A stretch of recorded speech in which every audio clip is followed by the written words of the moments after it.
Good afternoon, everyone. Welcome to this week's new episode of the Xbox Factor podcast. I'm your host, Mr. BoomStick XL. And today, man, we have one heck of a show. Not only because Living Split Screen has officially taken over the show, but we have Steel Rain joining us to give us his opinions on four super hot topics. You're going to get, of course, Rise Son of Rome gameplay, which is, look at this game, folks. This game is from 2013. Are you kidding me? This looks better than some Sony games. And I'm not taking a dig at them. I'm saying that if you love the over-the-shoulder, third-person, story-driven adult content, you can't tell me right now that this game, if I were to drop this on your PS5 or your Xbox Series X, you'd be like, yo, this game looks freaking great. I know it's a button masher. I know that, a lot of the, stuff looks the same when you roll out of the way or you cut people's arms off and stuff. But this game, oh my God, I hope it gets a sequel. But let's get enough of the shenanigans. Let's get into the introductions. We got to get people, I want to get everyone, let everyone know who they are and why you're tuning in. And more importantly, got to get into the topics. We have a lot to get into. Steel Rain, brother, you and Pong killed it again this week. I was just telling them in the green room that I was doing some house chores, and they powered my cleaning duties as I listened to the 3.5 hours, 3 hours, 42 minutes. It was a very long show. Needless to say, it was fire. Steel Rain, welcome back, brother. How you feeling? Hi, Mr. BoomStick XL. What's going on, my guy? And I want to thank you for welcoming the one and only Steel Rain back to the Xbox Factor podcast and just having me within your kingdom, man. It's such a beautiful thing. Anytime you send that signal out and I got some time, I'm here for you. Just love everything that's going on in the industry. And again, like you said, I'm glad we could power you through a Saturday, man. Or any day, power you through some chores and everything. The case, we made some jokes in the background that, look, man, we got enough content at this point. If you wanted to go build a house right now, you'd probably offline, by the way, you'd probably be good to go. But with that being said, again, like you, we have a lot of fire topics to get into today. Again, a lot of things are brewing up within the industry. Let's get to it, man. I'm excited. Yeah, absolutely. And Pong Soul reprising his role as one of the cogs that keeps this show rolling each and every week. Pong, what's up, brother? Well, Boom. Good to be back. And hey, I think I speak for Steel when we say thank you.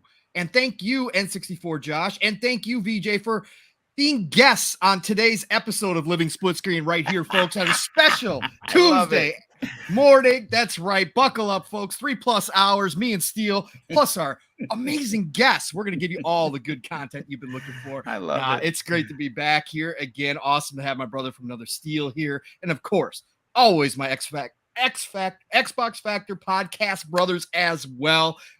Man, I'm excited to get down to business. We got a lot of great topics, Boom. Like Steel said, the industry is just continuing to heat up more and more. Love it that acquisition season is back on the table because that means that Speculation Town is booming again. Let's go. Yeah, the other day you had I know that we were on Ains' show. You had the 3 co-mayors all in one location of Speculation Town, where it is sunny, it is 70, and you are getting cotton candy on every corner, brother. So this is what we're going to bring to the table today. In a world where Josh 64 or N64 Josh is, that means that we're potentially getting a kart racing game, which I've been calling for, and he's been calling for not Nintendo. Ooh, Nintendo Xbox. What's up, Josh? How you feeling, brother? What is happening? So good to be here. Boom. You retweeted my picture of the Xbox fridge yesterday. And I did. There is nothing but little Xbox devils on my shoulder saying, get that fridge. Don't you miss saw that my fridge. tweet. I had the Emperor saying, do it. Yeah, there were so many. So I don't know. I may end up back there today. I walked out. I was strong, but I don't know if I'll be able to. Yeah, you know what? Speaking of that's a funny story. Web Dave, who everyone knows who Web Dave is. Before I actually knew him and I considered him to be like an extended family member, he had reached out to me during the holidays, and he said, "Hey, Boom, I got an extra Xbox fridge. I want to give it to you for all the work that you do in the community." So I'm gonna be honest with you. I'm not a taker. I was a little hesitant at first. I'm like, listen, Dave, let me stop you right there, brother. Let me make sure the missus is not going to buy it for me, and she couldn't find it. And he had reached out to me in the new year and said, "Hey, Boom, listen, I still got that fridge. I got the fridge." So he wound up giving me the fridge, and he wouldn't even let me pay for shipping.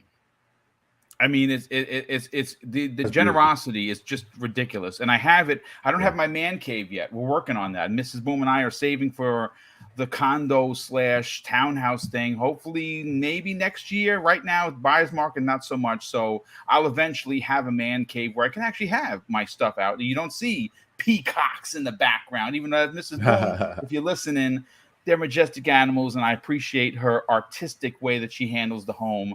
But I got to have all my toys for everyone to see. Yeah, Josh, I say do it.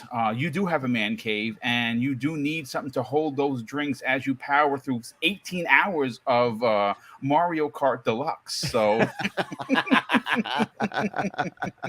but yeah, great to have you here. And last and no way least, the one that we missed, whenever he's not here, his presence is missed because of his logistics, the way he handles himself on the air. VJ, what's going on, brother? Please tell me that you've already had your spot of tea, and part 2 is in the works. Yeah, I've got a fresh cup parked right next to me, actually. So yeah. So we know that you're on.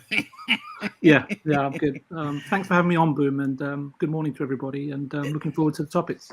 Yeah, well, it's great to have you here, brother. Listen, I know that you see some people missing. Mav had to actually had to do work today where he couldn't work from home, so we'll get him back here next week. And Boxenberger is hanging out with his family on vacation, so we'll get him back next week as well. Speaking of Mav, real quick, hey everybody, head over to Fun Speculations Twitter and wish him a happy birthday. The man's working on his birthday. Happy birthday, man. That is right. The big 3-9. He is closer every day to 4-0 now, and he can join the rest of us. So, except for, of course, Steele and 64 Josh, but that's besides the point.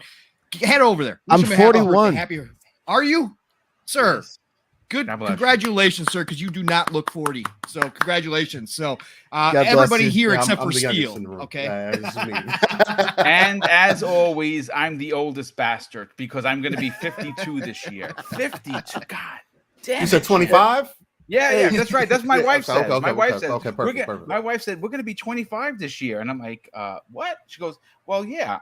You reverse the numbers. Yeah. And she said, so I'm like, yeah, you're onto something. So eventually, you 55 is going to happen, and you're like, well, I'm 55 because I can't. Yeah, I'm 55 this year. Can't do anything. And you don't want to when you hit 56. Well, you don't want to reverse it because I've just killed myself. So yeah. But listen, ladies and gentlemen, let's jump into the first topic. One of the things that continues to be a topic of conversation in the industry as well as in the gaming circles is acquisition season. Look what happened yesterday. Out of completely left field, Embracer Group does what Embracer Group does. And they added, which broke my heart, folks, literally broke my heart, Crystal Dynamics and Eidos Montreal, as well as Tomb Raider. Like, man, I mean, I get the ABK deal. That is paramount to what Microsoft's future looks like. Let's not make a mistake here. I originally kind of felt, because you're getting your feelings, brother. I get my feelings sometimes, and I kind of felt at first on the initial, man, that's a miss from Microsoft. But then after, I sat on it, I digested a bit. There's a reason why I'm not running Microsoft, right? There's a reason why I'm not in charge, because I'm led by emotions.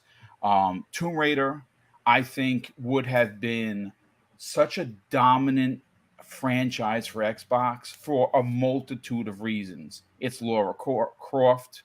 Tomb Raider is world-renowned, powerful female that was rebooted. Crystal Dynamics working with Xbox. I was like, man, that's a shoo-in. And well, all of my, like, I'm wrong more times than I'm right, especially when it comes to gaming, because you are walking a razor's edge. You never know which way it's going to go.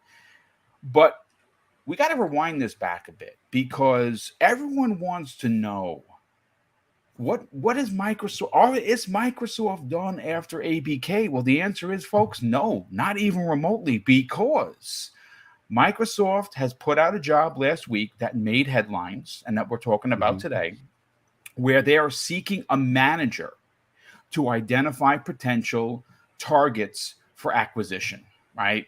And that's what we're going to get into. And this is what the job role that was published last, this weekend, as a matter of fact, indicates that the corporation isn't finished with its recent acquisition spree, and we kind of knew that. Like right now, they're handcuffed because ABK is so important on a multitude of levels. But here is what the press release had to say. The gaming strategy and development team serves as the corporate strategy function for Team Xbox. This is what the job ad reads. And I pulled this from videogameschronicles.com, VGC, Friends of the Community. And it says manager, gaming, strategy, and development. And it says this in the advertisement: we partner closely with gaming leadership team to identify and evaluate transformative growth opportunities. Our charter includes helping to answer Microsoft Gaming's most challenging business questions, leading games M&A program, e.g., they said Activision Blizzard, ZeniMax, Double Fine, etc., and identifying and understanding key industrial dynamics. And according to the description, folks, the winning candidates, our responsibilities will be supporting strategic decisions with quantitative and qualitative rigor, identifying key consumer technology business trends, and developing and evaluating business cases for constant and technology acquisitions. That's a lot of business speak. In essence, they want a headhunter is what they're looking for. They're looking for the predator in human form to go out and find acquisitions that are going to continue to help Microsoft win this gen. They're already walking the path. When ABK goes through, and I said this last night, I know there's going to be some pushback on it. Please come at me. I'm willing to take on all challenges. The gen is over. It is done. Once Call of Duty goes into Xbox Game Pass, it's generation over. I don't care if how much you love your Sony. I am telling you, when the normies, when the casuals come over, because their friend that has an Xbox is going to tell them, hey, man, you're not going to believe this. I just got Call of Duty for free. What? You got Call of Duty for free? How? Oh, $15 a month. See, that's how normal people equate. Like, we know we're paying us for a service. But when you say Game Pass, wow, I just got to hit the download button, right? Pre-install it. Yeah. Steele, I want to go to you first on this. You guys talked about this. You've talked about this numerous times. Knowing that they are hiring a headhunter to lead a team, because it's not going to be just one person running around like a ninja. It's probably going to be a team of people that are going to be working together to figure out what's the next best big thing for Microsoft. This obviously proves that, like Phil Spencer, remember what Phil Spencer had said in the interview after the deal was done with Bethesda. The board member said, "Who's next?" They want to know who's next after ABK. They're going to be they're literally going to be smiling, and the next day, someone's going to be calling up, "Who's next?" What are your thoughts on this, brother? I mean, can we expect some more big bombs after this deal is done, potentially in summer of next year? As far as big bombs, we can always expect something to come through the cracks, right?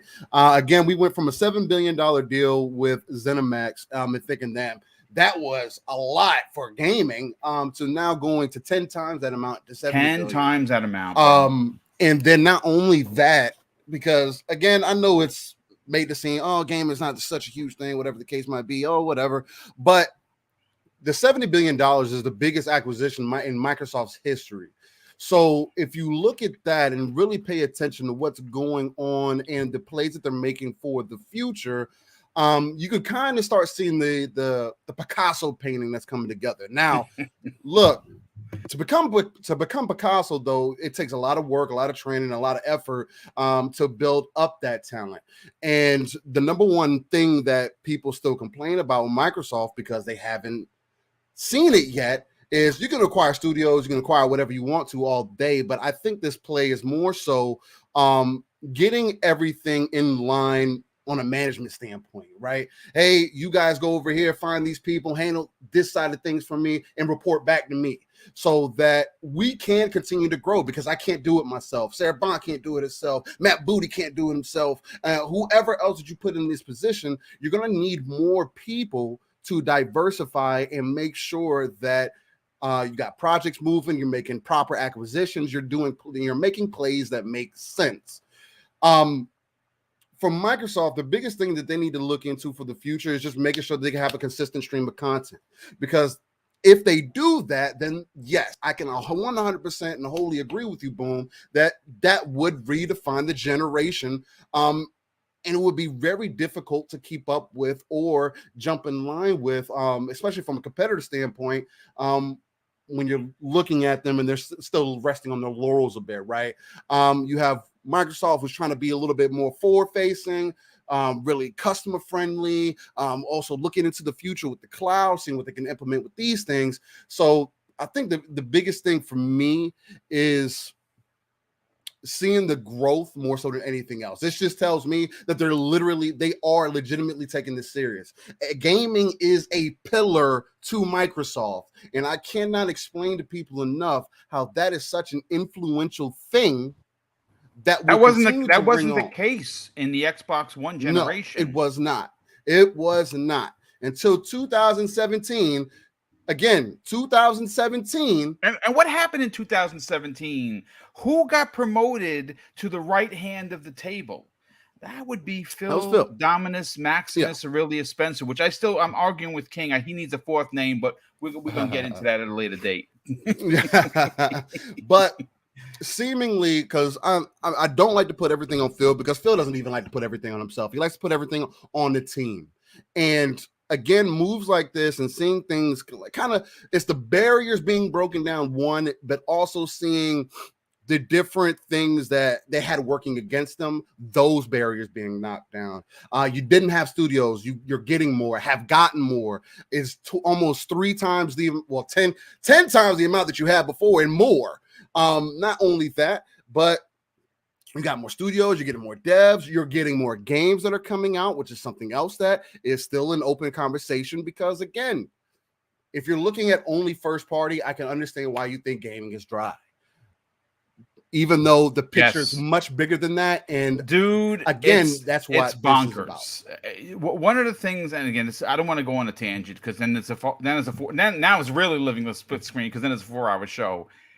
Microsoft is doing it right, man. They're light up front and first party. Okay, that is okay, because Sony's going to be light on the back end of the year, and no one's going to say boo, right? So what? But unlike Sony, what are they doing?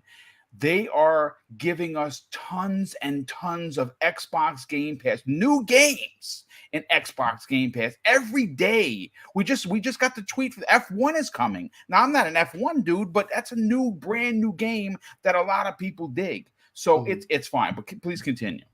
No, I mean that's pretty much it on at least on that aspect of it.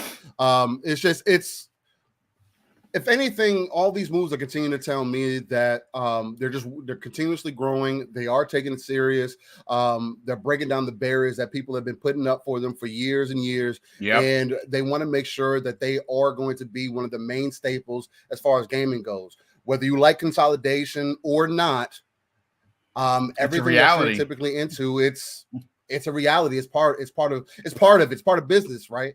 But I don't think it's going to go the way that most people think. Oh, they're going to control the world. No, because there's still equal competition in multiple aspects. And again, that's just me on that. So, no, dude, listen, I like what you're putting down. I'm certainly buying for sure. I mean, listen, the world is changing, and not. I want to just pause for a second, okay? When gas here in New York is nearly $6 a gallon for super, right? Mhm. Cream cheese is $8. Bread, cereals are $4 and $5 when they're supposed to be 2 and 3. See, the one thing that we don't understand, because we're not developers, is operational costs. You have to understand that if you are entity whoever, Sony, Microsoft, Nintendo, you are paying a studio of people for 5 years with Yep. no return on investment, ROI, Yep.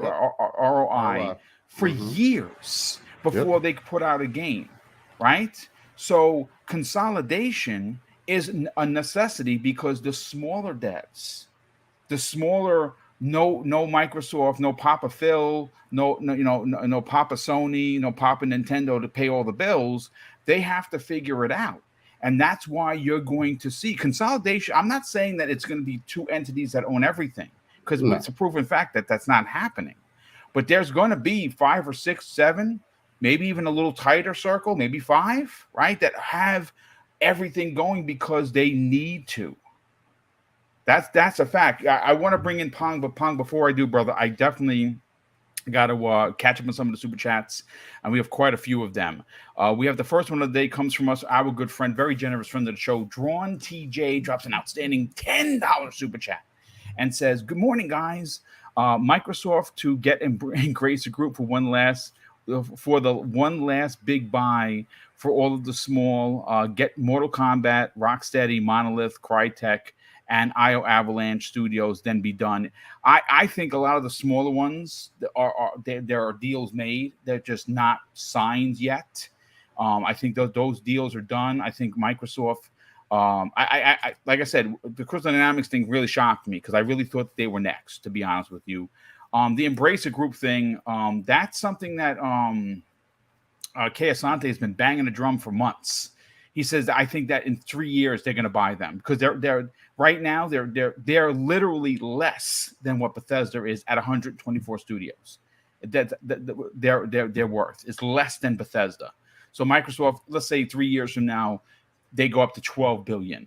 Microsoft, that's in the couch cushions for Microsoft. So that's something. I mean, you never know. And Eli Slomovich, good friend of the show, gave him a big shout out yesterday. He drops a very generous $5 super chat and says, "Thanks for the shout out yesterday. Great show as usual. Regards to you, the panel and community." Yeah, brother, we love you and thank you so much for being here.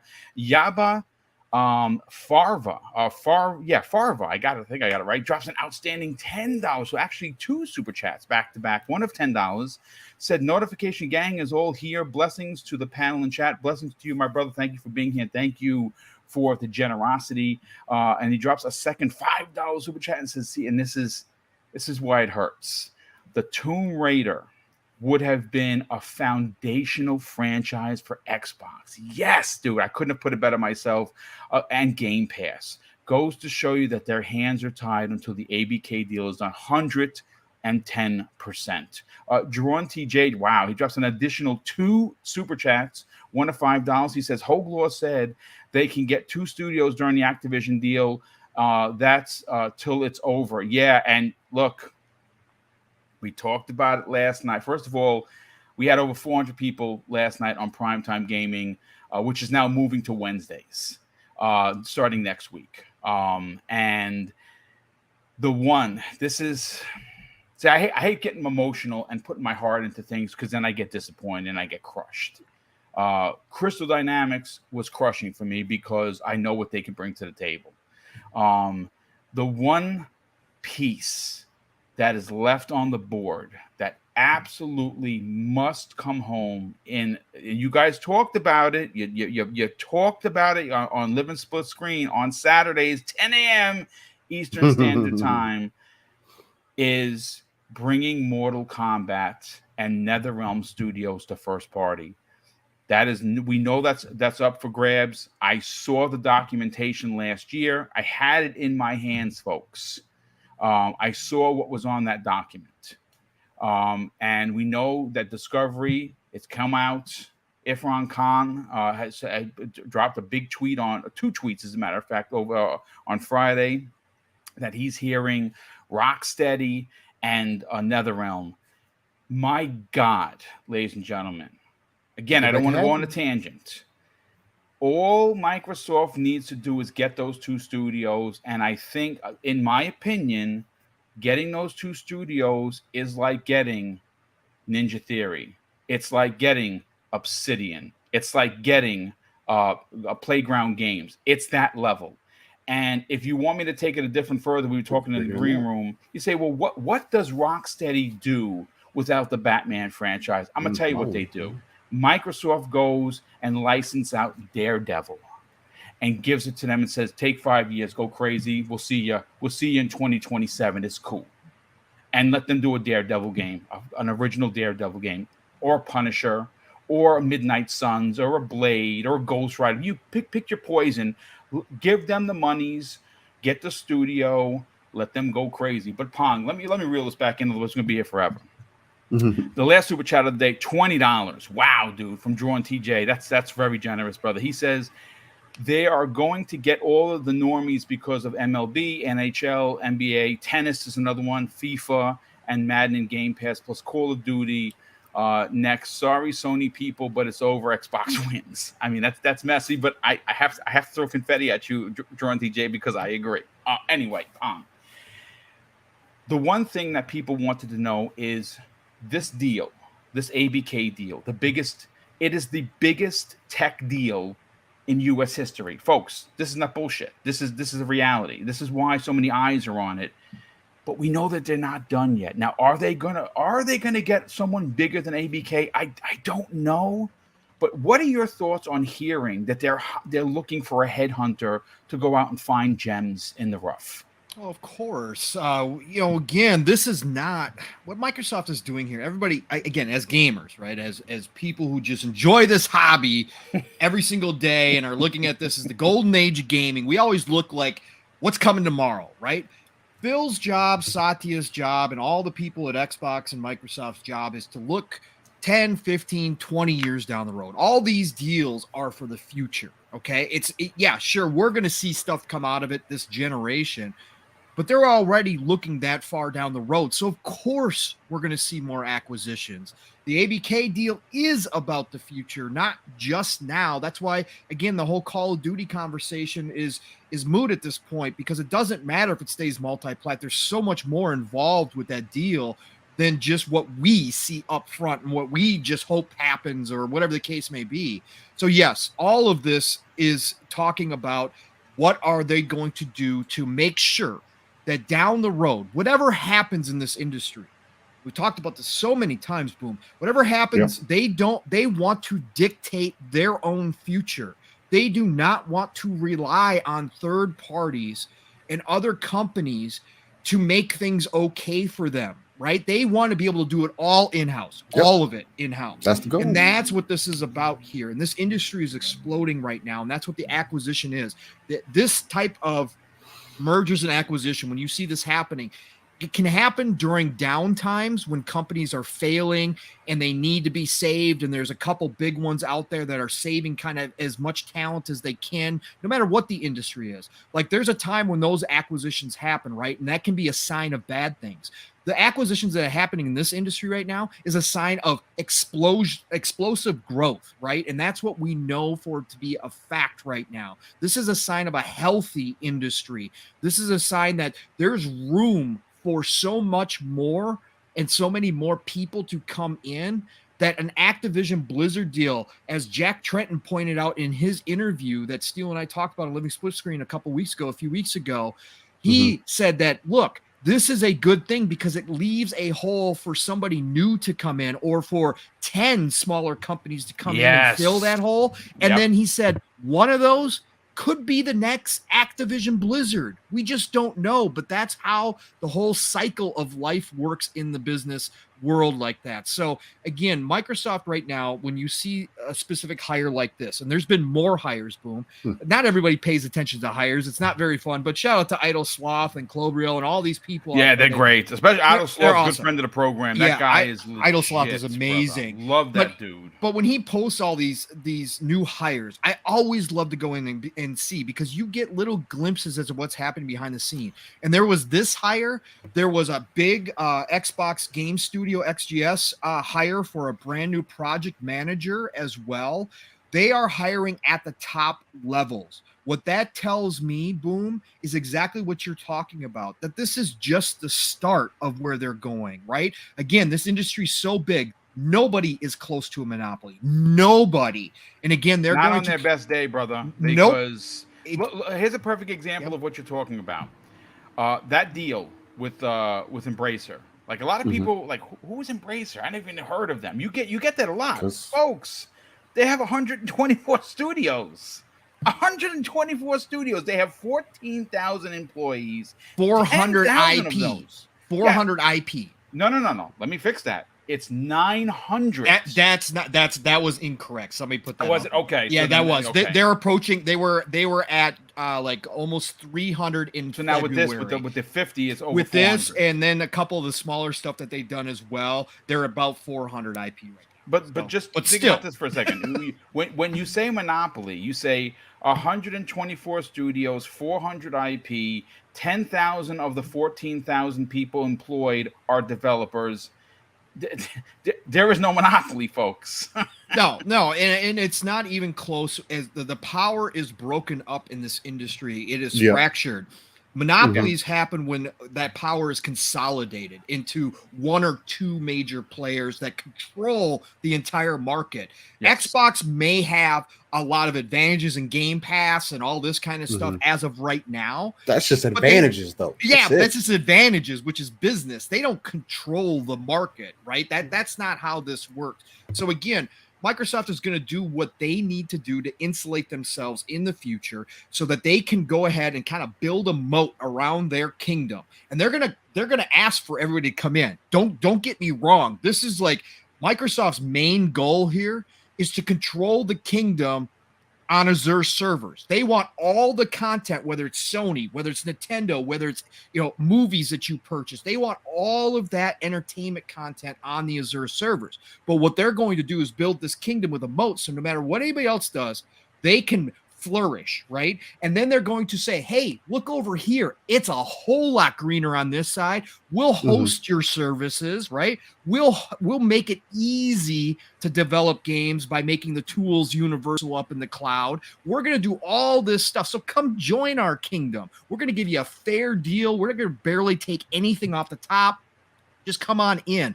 That's what they're doing with all this growth. But in the meantime, as we just focus on games here for Xbox and that ecosystem, they aren't done. They're not close to being done. Again, people can talk all they want. The rules are the rules. The laws are the laws. Again, as much heat as they may be getting from the FTC for political reasons right now, at the end of the day, the rule of law still says what they're doing is well within the guidelines. And if they have to go fight it in court, they will go fight it in court, because that's how confident they are that they are in the right here. And it's just going to be a little pause right now. Again, I'm terrible at this. That's why I don't run billion, trillion dollar companies, because if I was Phil and Satya, I'd be out there be like, yo, go ahead, take me to court. I'm going to buy this. I'm going to buy this. Go ahead. Go ahead. We'll go to court. We'll see you, government. Go ahead. Come on in. Now, so I'm terrible at that. But what they are doing is pausing right now. But after this deal goes through, and I still think they are going to push to get it done by the end of this year, then they're going to be back on the board again. Right now, I equated it to sharks, right? Microsoft and Xbox are the biggest great white in the ocean right now, but they're feasting on a whale. So while that's happening, all these other sharks are going to be looking to feed themselves. And that's exactly what you saw in the Embracer Group, jumping all over Crystal Dynamics and Eidos Montreal and grabbing all those awesome, amazing IP. Shout out to everybody in Speculation Town, not just our shows, Boom, but there's a lot of people out there who do wander into Speculation Town and talk about this stuff. We got it right. brother. We've been talking about Yes, for we have. over a year that that Square was unhappy with Crystal The Western Dynamics and Division. Eidos, and that those were eventually going to be sold. Yeah, the Western Division, exactly, Steel, that they were going to eventually be sold. There was a lot of people who weren't even reading those tea leaves, as Fuzzy Belvedere, good friend of the show, and others, Yep. likes to say. Nobody was looking into the crystal ball. A lot of people weren't looking in the crystal ball that way, but we were, and a lot of people were that go into speculation town. That's why we do this, right? So we got that portion right. The only part that we didn't see is the Activision Blizzard deal, which nobody saw, which put a hold on all of their plans, which means, hey, somebody else got to jump in and grab. It's a once in a lifetime situation, dude. It is. So somebody else jumped in, started feeding, got Crystal Dynamics, got Eidos Montreal, got Tomb Raider, got Deus Ex, got all the great IP that come along with that. And that's what happens in business. But hey, you know what? When they get done with this Activision Blizzard deal, it's on again, man. That great white is going to be looking. It's hungry. A whale is not going to satisfy what their plans are. So buckle up. Real quick, just to give people an update of what's going on with this. You know, you mentioned the deal, which of course is general conversation until the deal is done. And even when the deal is done, it's still going to be a topic of conversation. Tim Dog, I think everyone knows who Tim Dog is. A good friend of mine. I have his cell. We talk all the time. I trust him. Tim is someone that he's not an insider, but he gets inside information. And he posted something. And again, this what I'm going to read, this is public. He didn't pull the tweet down. It's there for everyone to read. And it's ballsy. He says this: I heard some good stuff from Activision, the Activision Microsoft deal from strong sources. Number one, Buffett, which you know who Warren Buffett is. He's an older gentleman, but he is very rich. Well, if you didn't know, he has been a money man his entire life, and he owned about 1.5% in Activision Blizzard. He recently has boosted that now up to 10%. Little over 10. What was that? No, I was saying that's a little over 10% there, Steel. And what that does, according to what Tim Dog is saying, is Buffett's backing was a big shot in the arm for investors. Second, deal will go through due to the fact that the FTC will not want to go to court. In this case, they will lose, and because they have the potential of lost money and resources. And third, at this point, Microsoft is ready to go to court if the deal is nixed. And why would they be ready to go to court and win? Because the same FTC, the same Mrs. Khan, tried to block the MGM deal for Amazon. Correct. And Amazon wasn't having it.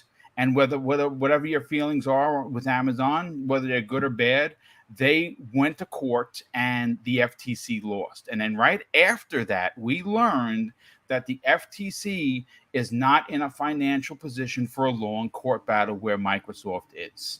So unless they can prove that Microsoft is doing something illegal, this deal, even if it's scrutinized to hell or the Hades, whatever you want to pick, it's going to go through, even if it waits until summer of next year. Not the way the laws are written. And again, I know that there's some talk about the laws they want to pass. You can't judge this deal on laws that are coming next year. That's not the way the law works. So they might be, pardon my French, shit out of luck. And I'm not talking about Microsoft. I'm talking about the FTC. But Josh, let's bring you into the conversation.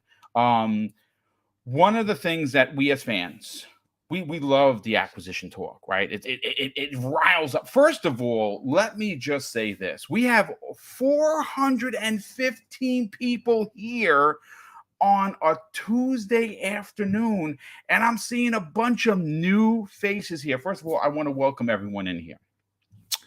This is an Xbox podcast, but everyone is welcome. You play on PC, you play on your Nintendo, you play on your PlayStation. You're all welcome here. You keep it civil in the chat, you won't get banned. You can have your strong opinions. Don't be a bully. Bullies are not standard here. We bounce you all immediately. I have a lot of mods, and they have full authority to get rid of you if you're an a-hole. So don't be an a-hole. Have an opinion. It's great, and we appreciate it, and we love everyone, but don't be an a-hole. But I'm very happy to say that this is a big showing. And if you are new and you're finding the channel for the first time, I do 4 live shows per week. I produce everything with my wife. It's just me and her. And this week, 6 shows, 4 days. Tomorrow morning, you're getting a special edition Breakfast with Boom. 10 a.m. tomorrow morning on Wednesday, only this week, because Friday, I'm actually taking a day off, folks. I'm going to go hang out with my brother Neo Mental, and I'm going back to the movie theater for the first time in 2.5 years because I didn't see Spider-Man No Way Home, and I died 1,000 deaths because it got spoiled for me. I'm seeing Doctor Strange Friday morning. I'm masking up. I may go in there in like the radiation suit, but I'm going to see the movie nonetheless. But if you are new, please consider subscribing. And of course, hit the like button. But Josh, let's get back to you, brother. This is a big deal because there has been a lot of talk of what can Microsoft do anything next.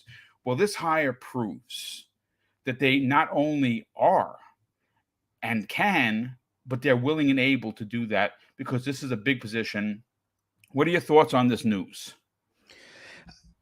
You know, I was thinking about this yesterday once you posted the topics, and it seems to me that like I feel like Microsoft is kind of looking at what Disney has done to Netflix, and they're I mean, you can see Netflix scrambling now, right? They are out there trying to stop people from sharing passwords, and like how can they scrape every penny in? And I think Microsoft just continues to set themselves up to be that dominant player in the way that games are going to be consumed in the future.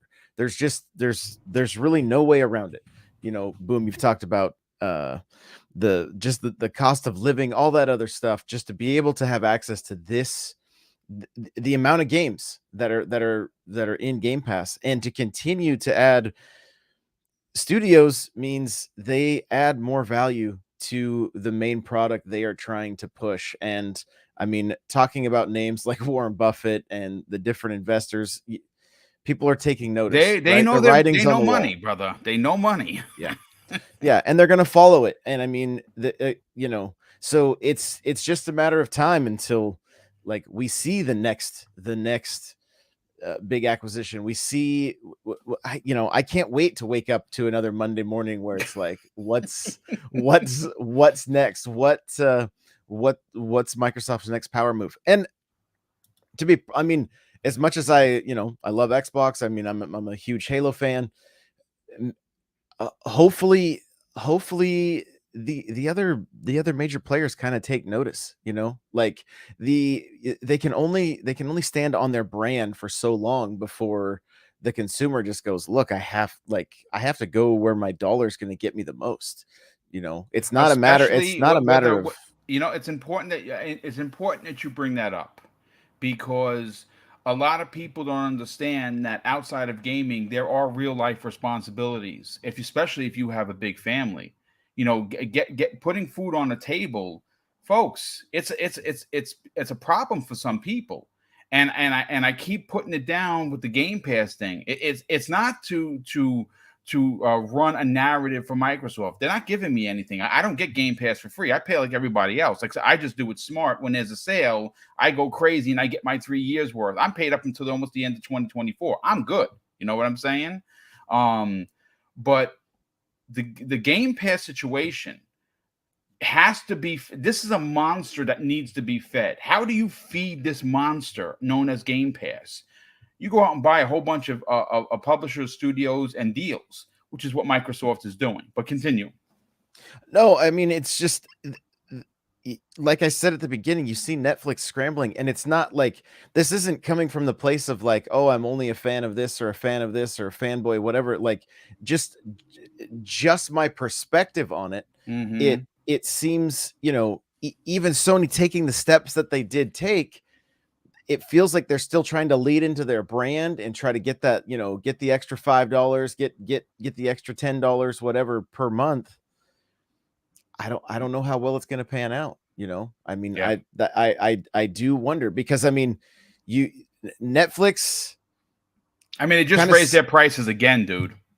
Yeah, but they set the standard. Then you saw Hulu come out, right? And Hulu, I mean, they did okay. They've done okay. They're still going, right? But they're also technically Disney. And so like you would see some of these other, but I mean the two, and HBO's been, they finally were like, hey, we need to do this. Everybody's kind of go, but I mean, look at like a Paramount Plus. It's $8 a month. There's a lot of them that are coming in saying, we have to and there's only so much content that can be made, right? I mean, not that there isn't a lot out there, but I mean, if I'm gonna spend time watching something, which is very infrequently, I'm not going to Netflix anymore. Once they lost The Office, there was like, I'm like, why do I even subscribe to this service anymore? Then they lost all the Marvel stuff as well. It Stranger Things, I guess, is kind of the one thing that I'm into. Mrs. Boom and I are addicted to Korean TV, which what Netflix puts out there in abundance. I don't know how many people watch. I love subtitles.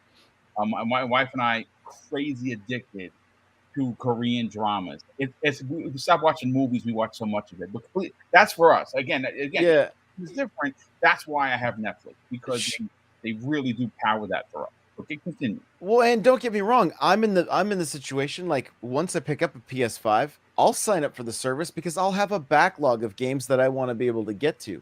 Right. But will I stay in that like I am with Game Pass? I don't know. I honestly can't $18 say a month yes. for a non-day and date, man. That's tough. It's not going to last. I mean, I'll say it right now. It won't. Like, they're gonna get their initial, like, the hardcore fan base will be on board with it. They'll be fine with it. But the everyday consumer that's just wanting to be able to, they're going to look and go, why am I paying 70 plus 20 a month? Like, and Xbox is doing something different with so many more games. They're going to force their hand, right? I mean, I cannot blame Sony for trying, like really trying to use the power of their brand to say how much more can we do, but I don't see it panning out in the end. And I mean, it's fine. It's growing pains for the entire industry, and we get to kind of watch it all play out, and in most cases benefit from it. Dude, 100%. VJ, let's bring you in on the conversation.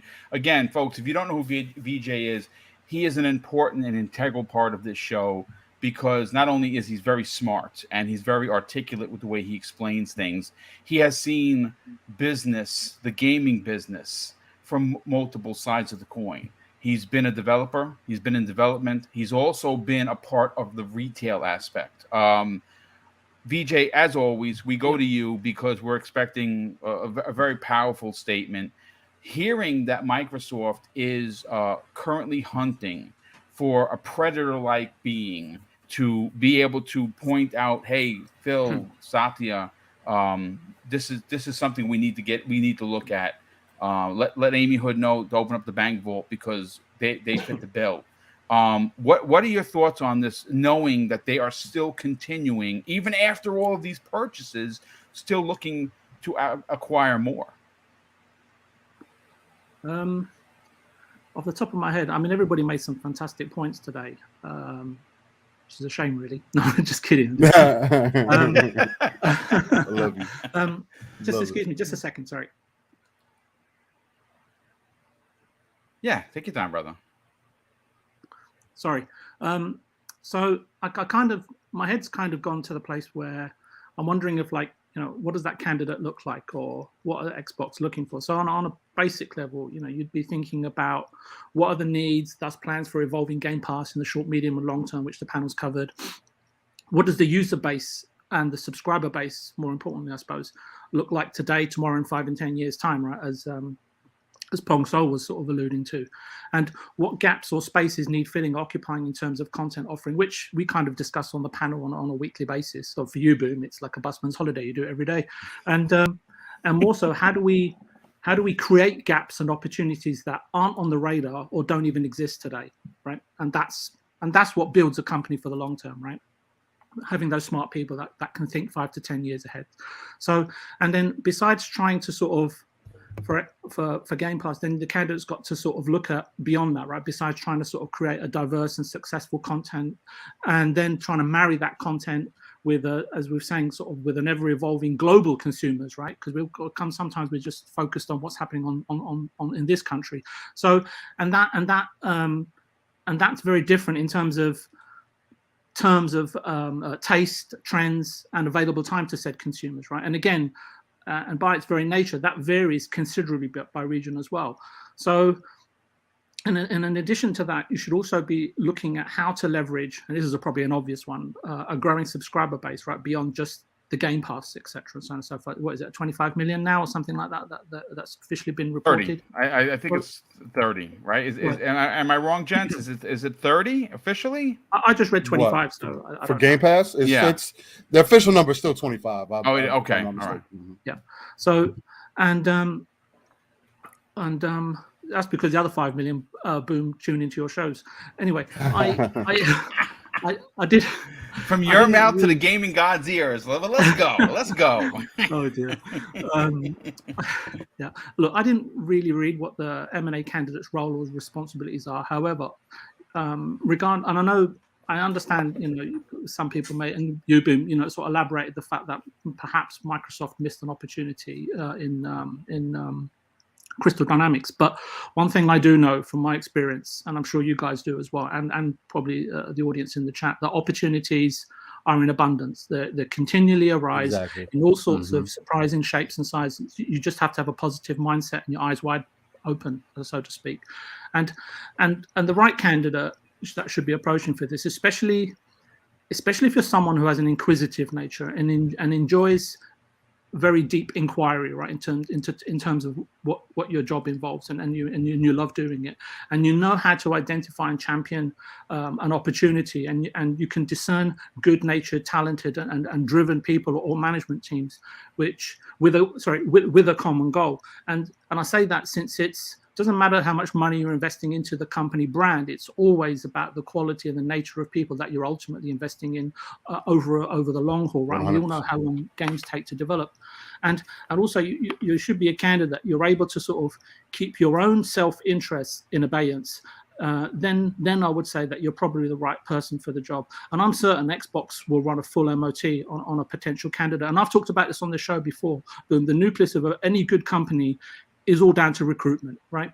And for me, that candidate, if I was sort of interviewing him, right, or whatever, right, I'd be looking at, how deep is their thinking, what is their philosophy, their personality, their vision, and importantly, their empathy, leadership qualities, etc. Besides, their basic competency and capabilities to perform, and even the knowledge, right, is not as so important, because you can learn that, and you're going to be and if you're working at Microsoft, you're all of a sudden going to be, have access to 95% more knowledge than you've currently got. So, and on that, and I'm going to stop here so in a minute. But I just wanted to say, I'm sure many of the panel members and some of the audience in the chat are having wet dreams about attaining such a position. And I would say, why not apply? You never know your luck. Yeah. Listen, I love what you're putting down, brother, and I would love for Microsoft. I don't have a marketing degree, but I know money. And again, I said this before. 20 years ago would have been a great time for me to work for Microsoft, but I'm past my prime. I'm just a podcast. I'm okay with that because I'm retired. But listen, folks, I had written a show. If you've ever been a part of the show, you understand I do a lot of writing because, well, that's what you got to do to put on a good show. And it was 5 topics. We're not getting to 5 topics. What I'm going to do is we got to get to one of the big ones, and that is what Phil Spencer had to say about the show. Now, Pong and Steele talked about it extensively, if you will, on Living Split Screen. If you missed that episode, it's in the show notes. Just click on it. It's 3 hours, 42 minutes. Well worth every minute of it. I like what Steele was putting down. I got goosebumps talking about. We got one more thing, Batman 2024. But it's and Pong was like, listen, they can't get a game out in 7 years. You're talking 2024. You're crazy. But He blew my mind. He blew my mind. I was like, of all like things, what he is putting Batman down. 2024. Are you kidding me? I do want to get into some of the things that Phil Spencer had to say. Look, we got the information that the June 12th is the day, right? That's the day that we are getting the big Microsoft event. How long is it going to be? Is it 90 minutes? I think that they literally have so many games to show that it has to be a 2-hour affair. One of the things that excites me, and look, here's the thing, folks. I don't get enamored by personalities. I just don't. I could be standing next to the biggest star, and they're just a person. I appreciate the work they do. Like if I could, give The Rock a pound, that would probably be like, whoa, I gave The Rock a pound, right? This is awesome. But in this industry, bringing it right back to gaming, there is one person that really does stand out. And I can say that I respect it. I think that he is an incredible human being, but he is also a representative of how it's supposed to be done in a business world where we matter, not just as customers, but as human beings. The human element is always at the forefront of everything Phil Spencer does. And that's why I don't want to use the word enamored, because he's a human being like me. But I respect the H of what Phil does and what he stands for.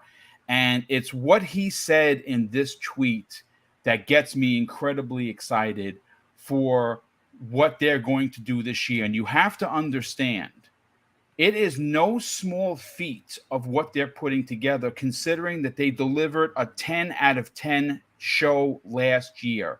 I gave the show a 9.5. I rewatched it and I said, you know what? I feel like an ass. I should have given it a 10 live on the air because that's what it deserved. It was bombastic. It was packed to the gill with first party. It was everything an Xbox fan has been waiting for years. And I said this live on the air. It is their best show that they have put on in their existence as a platform. And now Phil and company have to figure out a way to do that again and then blow our socks off. So this is what Phil Spencer had to say. He says, getting ready for events, spending time with studios, reviewing demos, announces, scripts is one of the most fun parts of the job. I feel like a fan who sneaked into the backstage watching the show get created. And I got to be honest with you. He also added that he felt like a kid. He felt like a kid putting this show together. When you hear, again, let's put this into perspective. He is the head of not Xbox gaming, Microsoft gaming. They created a new position that probably came with an additional 0 on his yearly salary. He is the head dude. When they were talking to him about ABK, he came out like the emperor and said, they will report to me directly. There's no more shenanigans over at ABK once this deal is done. The culture is changed to a Microsoft culture. And the emperor, known as Phil Dominus Maximus Aurelius Spencer, he will be running the show. So to hear this, and I want to go straight to our very special guest, Steel Rain, hearing how excited he is, he gets to look behind the curtain. He knows the script. He knows what's going to be shown. He knows what's being put on and taken off the board. And he's saying this for everyone to hear. As a fan of Xbox, how does that make you feel? As the way that it makes me feel is the way that it always makes me feel whenever I hear Phil, no pun intended. It's the way it always makes me feel, because I know that he has a understanding of what a gamer is, because he is one. And he has the benefit of also being in a position for his job that isn't something that he loves. So I can only imagine, and I try to put myself in a scenario like that where, not to say maybe that's not his end of the day. That's what he imagined where he wanted to be back in the day. Maybe he wanted to be a jet pilot. He wanted to be a firefighter one day. I mean, but to me, I feel like he always wanted to rise up the ranks of Microsoft, especially if you look at how long he's been with the company and his developments with them and how he's grown with them. So over the years to see him grow and then come into the position that he is again, the head of Microsoft gaming division, it gets me more excited because when you hear statements like the one that you just made or like he made, it sends a little bit of chill up your spine, right? Because you know that you're going to get some product, some good quality, something to demonstrate why you're invested into this ecosystem. For some of us who have been invested since 2001. The other thing, though, and it's kind of a double-edged sword because the opposite side of the spectrum is, yeah, Phil could be as excited as he wants to be, and he could be a gamer all he wants to be, but at the end of the day, he still has a job. And that side of it hasn't always been represented into the best light in a lot of people's eyes. Not saying us or anybody else, but Microsoft still has a lot to prove as far as game-wise and putting out quality titles. Again, you look at Halo, number one IP from Microsoft, probably spent a lot more money than you would on any other IP on this one, and you're having trouble with a studio that has put out a few games under their belt now at this point with this one IP, and still having some management issues. So to me, it does speak to a bigger picture, something that we have to be wary of.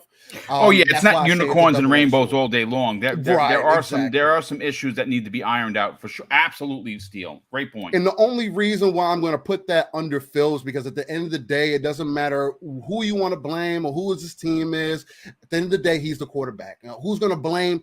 Who's on the team is going to take the blame? The quarterback. The guy who's throwing the ball, who is the main representative of the team, no matter who else is involved. And he understands that. I think he wholeheartedly understands that, which is part of the reason why he gets excited. He tries to get us excited, why you see him come off the way that he does, kind of cheeky, but at the same time, like, I know I have a lot of work to do. I know that I'm dealing with a lot in the background. So for me, kind of like what we talked a little bit split screen, I do want to see Microsoft come out this year and really establish to the people that, hey, look, we spent $77, almost $80 billion in gaming, biggest acquisitions that you've ever seen in this space. We want you to know why you need to be excited. Here's our timeline. Here are these games. Here is what we have promised, what I have promised to you over the last decade almost going into. And I want you guys to understand that we represent the gamers. We want to make sure that your dollar is taken to its maximum incentive. And we want you to know that, moving on into the future, the gamer is always going to be the number one place, or the gamer is going to be the number one point that we want to touch on and make sure we focus on. And everything else is kind of, we'll do that in the background. So for me, it gets me excited again, knowing Phil has so many hands within it and that he's passionate about it, that he loves it, that he cares about it, because you do not see that typically in things that you would care for, especially in entertainment, right? We get excited when we see movie directors direct certain movies, right? You see certain actors in those certain movies, and then it's the same as anything else. So that's what gets me a little bit hype about it. So. Dude, I love it. And you know something? I appreciate some of the smoke, because it's not unicorns or rainbows all day long. Listen, say what you want. I gave Halo Infinite a 10 out of 10. I got a lot of shit for that too. And I think what they delivered was freaking phenomenal. But this industry is known for what have you done for me lately? And unfortunately, a lot of people were disappointed with that they announced it was another 6-month season. Yeah, thank you for the save. I personally, I don't care. Me personally, I can't wait to get back into it.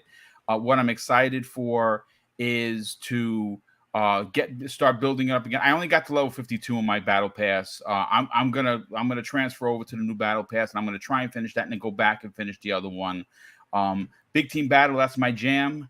I'm a little disappointed that there's only one map as opposed to getting maybe 2 or 3 in there. But again, these things have growing pains. But the management issue that you originally referred to is a problem. And eventually they'll figure it out. It's their biggest franchise. They have no choice. They must figure it out. But before I bring Pong into conversation to get what Phil had to say and what his expectations of the show is, a ton of super chats have come in. Black Sausage, good friend of the program, he drops a $5 super chat, and he says during Paramount's earning call, they said that that Halo is a huge hit and that they have seen 148% growth in service. Very happy it's doing well. Yeah, me too. I love the show. I mean, listen, I know that the helmet off and it kind of pisses people off. Like even I, there was a point I'm like, man, this helmet's off again. Come on, man. You know, enough. We know what he looks like now. Let's put the helmet back on. But it's fine. I'm quite enjoying it. It's well worth the money for me. And I can't wait to see what they do in season 2, or at least, finish. We got a couple more episodes before the season's over. Danny Passion Official, good friend of the program, he drops a $2 super chat and says, give me a great show while I edit this project. Well, we hope that you're enjoying yourself, Danny. I think it's been a bit of a fire show, to be honest with you. I'm super hyped. Drawn TJ drops a couple more super chats. Brother, thank you for the outstanding and ridiculous generosity. He drops a $5 super chat and says they don't need to go bigger money-wise. They just need to get an Embracer. Yeah, I think so someone actually said something about this. Oh, here it is. Gameplay HUD Zero drops an outstanding $5 super chat, and he says this, and it makes a lot of sense. I like what he's putting down. I bet my bottom dollar that WB Games already talked with Microsoft behind the scenes, and I believe that. Quote this: NetherRealm is in the bag, and Embracer Group deal was a Microsoft strategy. I mean, it's, Kay Asante is kind of on the same page with that. He thinks that it's a deal 2-3 years down the line. They pick up Embracer, and that's why they didn't move on these 2 studios. That broke my heart, because they're eventually going to get them. Again, it's just speculation, but it's fun. Sikio Yumi drops out very generous $2 super chat and says Xbox can buy Embracer for $20 billion after ABK. If they went next year or the following year after that, it wouldn't be 20. It'd probably be barely 10, to be honest with you. And that would be something that they could do. Drawn TJ drops a very generous additional $20 super chat bomb. He says, I'll tell you guys what I told Boxenberger.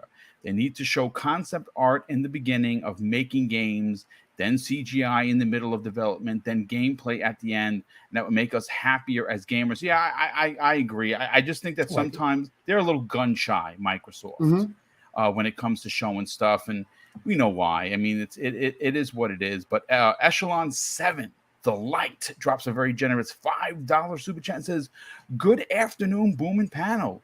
I'd love for Devolver Digital and Game Science to become Microsoft first party. Dude, I love everything Devolver Digital does. I mean, my God, they're giants among midgets. They just when it comes to being a part of the indie scene, they just stand above everyone, and they just know how to deliver incredible content that most of us would have looked over. But I know Pong's a big fan. When you say Devolver Digital, I'm like a meerkat. I'm looking like this because they just know talent. We have Brigadiers Blue drops a very generous $5 super chat and says, can't stay and chat, but wanted to show support since I always catch the shows after the fact and always make my day. Keep up the amazing work. Wow, brother, thank you. Listen, I appreciate the generosity, because obviously we use that to power our giveaways, which we do quarterly, because obviously we do 4 big ones per year, but it's the It's the comment that really does hit home. I definitely love the fact that you're enjoying the content, and of course, that all of the men on this panel power that. So it's certainly not just me. It says. Oh yes, he said, "Boom." Do you? Still Rain actually says, "Boom." Do you remember that Phil said that he would love to have Deep Silver 6 years ago? Yeah, I remember that, dude, and that's big. Boom. That was said by Brett Bingham. Oh, nice. Okay. And Elemental PO drops a $2 super chat and says, "Is there room for another console in this place?" Man, I don't know. I mean, the Steam Deck is technically the fourth, right? Because and with the Steam Deck, you talk to people that have it, they absolutely love it. I mean, I'm not a tinkerer, so it doesn't. It's just not for me. I'm like a barbarian. Like, you don't put that in front of me because I'm just gonna play it for what it is. I'm not gonna do all the extra bells and whistles that it's known for. Brett Bingham drops a very generous $5 super chat and says, Deep Silver is owned by Embrace Group. Yeah, they are. Yeah, they certainly are. And well, they could be owned by Microsoft in a couple of years, and everyone has come home. Pong, let's get your opinion on this. You were very passionate on Saturday's episode on what your expectations are. I have lofty, very, very, as tall. I'm 6 feet and it's double my size of what I'm expecting. Now, is that a bad thing? Probably, because when you expect, big things, you get let down. I don't think Microsoft's going to let us down. I think that they just have so many games, so many experiences, so many genres coming, that I think it's going to actually be hard for Phil and company to figure out what the H they show next, to be honest with you. But hearing Phil talk of like an excited kid on Christmas morning should excite you as an Xbox fan. What are your thoughts on what Phil had to say? Well, it is Phil Spencer, and he is always Mr. Positive, right? So, I expect him not to come out and say, "God, this is going to be a terrible show. Don't tune in." Exactly. We'll see you guys next year when everything gets better. But no. Are you saying wait for next E3? Is that what you're saying? Right, exactly. That's the great meme that will never die ever. But I think that obviously when Phil speaks about this, like Steele pointed out, as somebody that we know is a true gamer, not somebody who just plays the part. This guy started as a gamer, built his way up from the bottom at Microsoft all the way up to CEO of Microsoft Gaming, the right hand of Satya at this point. Look, this guy has the business mind. He has the leadership qualities, all of that. So of course he's going to hype his product, but he is a gamer. Yeah. And he right now, when he gets to take all this in, he's got him and his team. And it's not just Phil sitting around in his own private movie studio watching all the trailers going, that one's in, cut that one. That one's it. That's not what Phil's doing, right? This is a so he doesn't have a director's chair with Phil Spencer on the back. Is that what you're saying? No, he does not have that. But he is still watching all of this stuff. It just so happens to be all of, his first party stuff, but he's getting to see a lot of it for the first time as a gamer too. So he's got that childlike quality that all of us gamers do, that we never lost. A lot of people grow up and lose it, right? And they don't play with childlike things anymore. They don't watch childlike things anymore. We still do, right? And he's got that quality inside of him. So I'm sure there is a part of him as he sits there and gets to see all of this new exciting stuff coming from, his studios, that there's got to be a little extra special, happiness and giddiness to him, with some extra goosebumps involved, as he knows that we as gamers, he knows that he's watching this going, oh my God. He knows we are going to do the same thing. Oh my God, look at this. This is just absolutely amazing. That's a little extra on top of what, when he comes out and says something like this. And let's not forget, for people who miss PM and the PM, Steele was a guest. Dude, you know what? I didn't give you. Wow, man. You know what? No. Shame on me for not. That blew up. A phenomenal show. I mean, listen. First of all, you and Mav are stars on your own right, because you guys are real, and you love the people that love the shows, and you can't fake that. But you had Steele, you had Rand Althor, the man with the million, who by the way hasn't been doing videos, but he has been killing it. And I mean, he stopped by to hang out with me for an hour on a couple of weeks ago on X Vlog Live. He's been making the rounds. That was a phenomenal and major bombs, info bomb. Yeah, one golden nugget that came out of it, which I was just going to say, Boom, was that Rand just casually dropped that, and again, As he does. He's not an insider, right? He's not, but he does talk to people. He knows people, but you take everything with a grain of salt. And he said that, right? But the nugget that kind of has blown up out of that show was that he has heard that nearly every single first party studio under Microsoft has presented something for the showcase. That's and speaking of which, again, we are going to elaborate on that tomorrow morning's Breakfast with Boom. So tune in 10 a.m. Again, special day, special time, because I'm taking Friday off. But that's 23 studios. Let's just let's paint the picture. 23 studios said, "Here you go. Here's something for you." Whether they use it or not. And again, remember they have plenty of shows. Are we getting a new XO? I don't know. Or the Keeleys at the end of the year. They could be holding some stuff, but please continue. Yep. There's Gamescom. There's a bunch of different shows. So they're going to have a lot of decisions to make. And that's obviously what Phil's talking about here, is that they've got a lot of things to go through and decide what is going to make this showcase.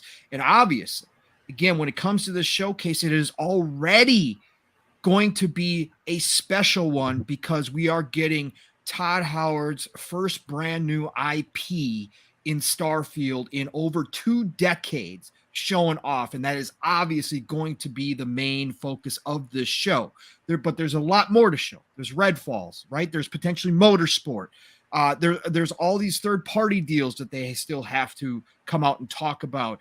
And all of this first-party content, like Avowed, that was cut last year. We know for a fact that Avowed was ready to be shown. So what are we going to see out of that this year? So Phil has got to be just sitting back. Finally, after the memes, like you said, Boom, wait till next E3. They're finally at a point now. The studios were kind of coming out of that pandemic mode. The studios now have processes in place that allows them to be efficient no matter how they're working. Some of them are back in the studios together, but that means that maybe this year, right? Last year was absolutely phenomenal. The pacing was outrageous. But there was a lot of CGI last year as well, right? There was I know a lot of people dislike it. So am I. But maybe this is the year where we actually see more gameplay, because these studios are ready to show off what they've been doing. Avowed gameplay, Hellblade gameplay. Dude, we can go on and on and on. So many ways that could go with this. So I've got to believe that when Phil put out this tweet, that there was a little extra spice to it, that there was that gamer in him. Was he strutting his stuff? Yes, because I think that now, because again, Steele pointed out, there's still things to prove. Xbox still has a lot to prove.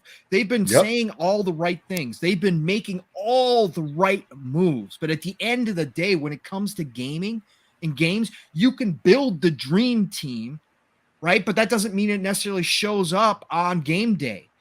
That doesn't matter. You got to prove that all of this stuff that you've been saying, all of these different moves that you've been making are the right ones. And you have to make sure that you come out and show the gamers, the consumers, the customers, and the wider audience that, yes, this is all now paying off. And we are going to have some of the best games you have ever seen come out of our first party studios right now and into the near future. And you got to say, look, we know that in the past, we may not have had all of this, and maybe some things that we pushed out the door, we had to push out the door because we just didn't have any content. We didn't have the studios we do now. But now that we do, guess what? We're not just going to push out a lot of content to you. We are going to push out quality content to you at the highest levels of this industry, right? That those bars have been set in a lot of ways by others. We are going to meet and then push those bars even further, because now we have the talent in our first party studios. This showcase is the first time that they can start doing that. Yeah, they did last year, right? We saw a lot of great stuff last year, right? But they got to continue it. because this generation, like you were talking about, Boom, in the beginning of the show, if they want to come out on top this generation, and I don't even know if that's whether or not that's ultimately important. Again, they're looking 20 years down the road where Microsoft Xbox is going to be. But of course, they want those feathers in their caps, that they need to show this consistently from here on out, that these studios are firing on all cylinders. Yeah. And that they are no longer going to be satisfied with just getting a game out to have a game out. They now want to get award-winning games out. They want the best of the best coming out onto the services. And if a game's not ready, guess what? They don't have to push it out the door anymore. They can let it sit and cook even longer. Yeah, because they got 100%. so many other things that can slide in there. So I'm excited for the show. Like I said, on Living Split Screen, like I said on other shows when we talked about this last week after the announcement of the save the date for June 12th. I don't know if this show is going to have as many games as we saw last year. There was like 33, 34 games showing last year. I don't know if this show is going to have as many because Starfield's going to have a big chunk of time. Redfall needs to be showing off. 100%. Motorsport is there. But you know what? What I did say, I think we're going to see longer clips with gameplay of some of the exciting stuff that is going to be ready within the next 6 to 12, maybe even 18 months. And I think that is going to blow our minds because, again, these studios, they all know the gauntlet's been thrown down. You got to make quality, not just content. And we started to see that. Forza Horizon 5 was amazing, right? Halo Infinite turned out to be, outside of all the criticisms that we now have of it, turned out to be very well done. Yep. But some of these both games, aspects too, both multiplayer and both single parts player. of it, both parts of it. But some of these games that are going to be coming out that are current gen only need to start showing off what those series consoles can do. And I think that's what we this year out of this showcase and going forward. And I think there will be more shows. I think they are starting. That was another hire they made. They were bringing in somebody to start planning out more events because they have so much to show us. They need to bring out more. They have to have more shows so we can see what's going on. Because again, we're at the tip of the iceberg here. We're not even close to seeing what they truly have going on yet. Right. But the next couple of years are going to be that. But this is the first showcase. I'm hyped. I'm excited. Phil's tweet, obviously, again, with Starfield, I can't get any more hype for this showcase. I don't care what else is showing. It could be Starfield for 90 minutes, and I'd walk away saying this is the best Xbox show of all time, right? But when Phil comes out and says, we know your feelings. Right, exactly. But when Phil comes out and says this, it does, knowing that he is a gamer, knowing that he's getting to see all this stuff, it does raise that just a minute little bit more, right? Because I can't wait to see what he's watching right now. I mean, to your point, if Phil's excited, it's not because he's being, a team member. You know what I'm saying? He's excited because he's one of us. And if what he's seeing is getting him excited, that means it's probably going to get us very excited as well. Real quick, I got to shout out Sergi24. Says, first of all, thanks so much for being here. I know that you're I can't say you're relatively new or old, but thank you for being here. He says something pretty interesting. Never seem to get notifications anymore when the show goes live. Look, folks, we have over 460 people here right now, which is bonkers. I'm so thankful so many people here.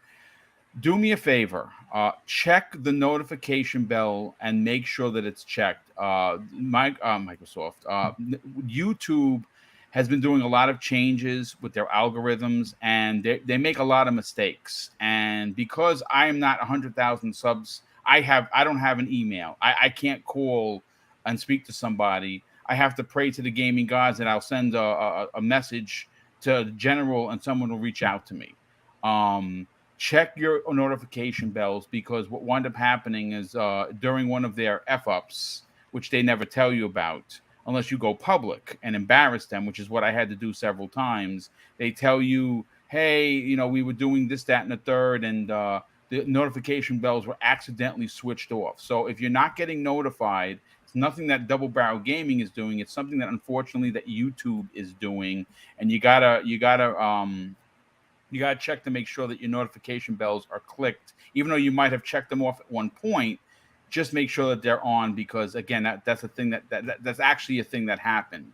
I don't know what they did, but that's what happened. But Josh, let's bring you into the conversation.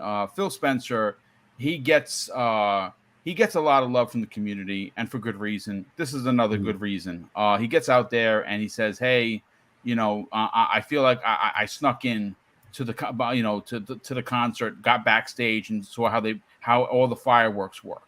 How the pyrotechnic worked, how the roadies put everything together. And to hear him get excited about what he's seeing, and he's running the whole show, should get fans of Xbox excited. What are your thoughts on what Phil had to say? Phil, I just need to know if we're gonna see Crimson Skies 2. Thank you, kind sir. Yes, that's all I need. No, I'm with you guys. I love the guy. I've loved watching him, and the way he has transitioned the company from Peter Moore was great, and then it was like the suits and ties took over, and it was just kind of like, oh, you weren't a fan of Donnie D? Come on, Josh. I mean, I didn't even know Donnie his D name. works for Sony. You can tell. Things are happening. He's wearing a Jim Ryan mask. He's wearing. Did you see that GIF? By the way, someone did. I see that. It was hilarious. They rip off the ghost mask and it's Jim Ryan. They rip off the Jim Ryan mask and it's Donnie D. I love it. Y'all stupid. That's so messy. I'm sorry. But I mean, Phil does seem like a gamer. Right, he is a gamer. Doesn't seem like a gamer. He's a gamer. Listening to him talk about Destiny, he gets excited. Yeah, he gets very excited, and that I don't think there's any BS in this tweet. I don't think it's just PR nonsense.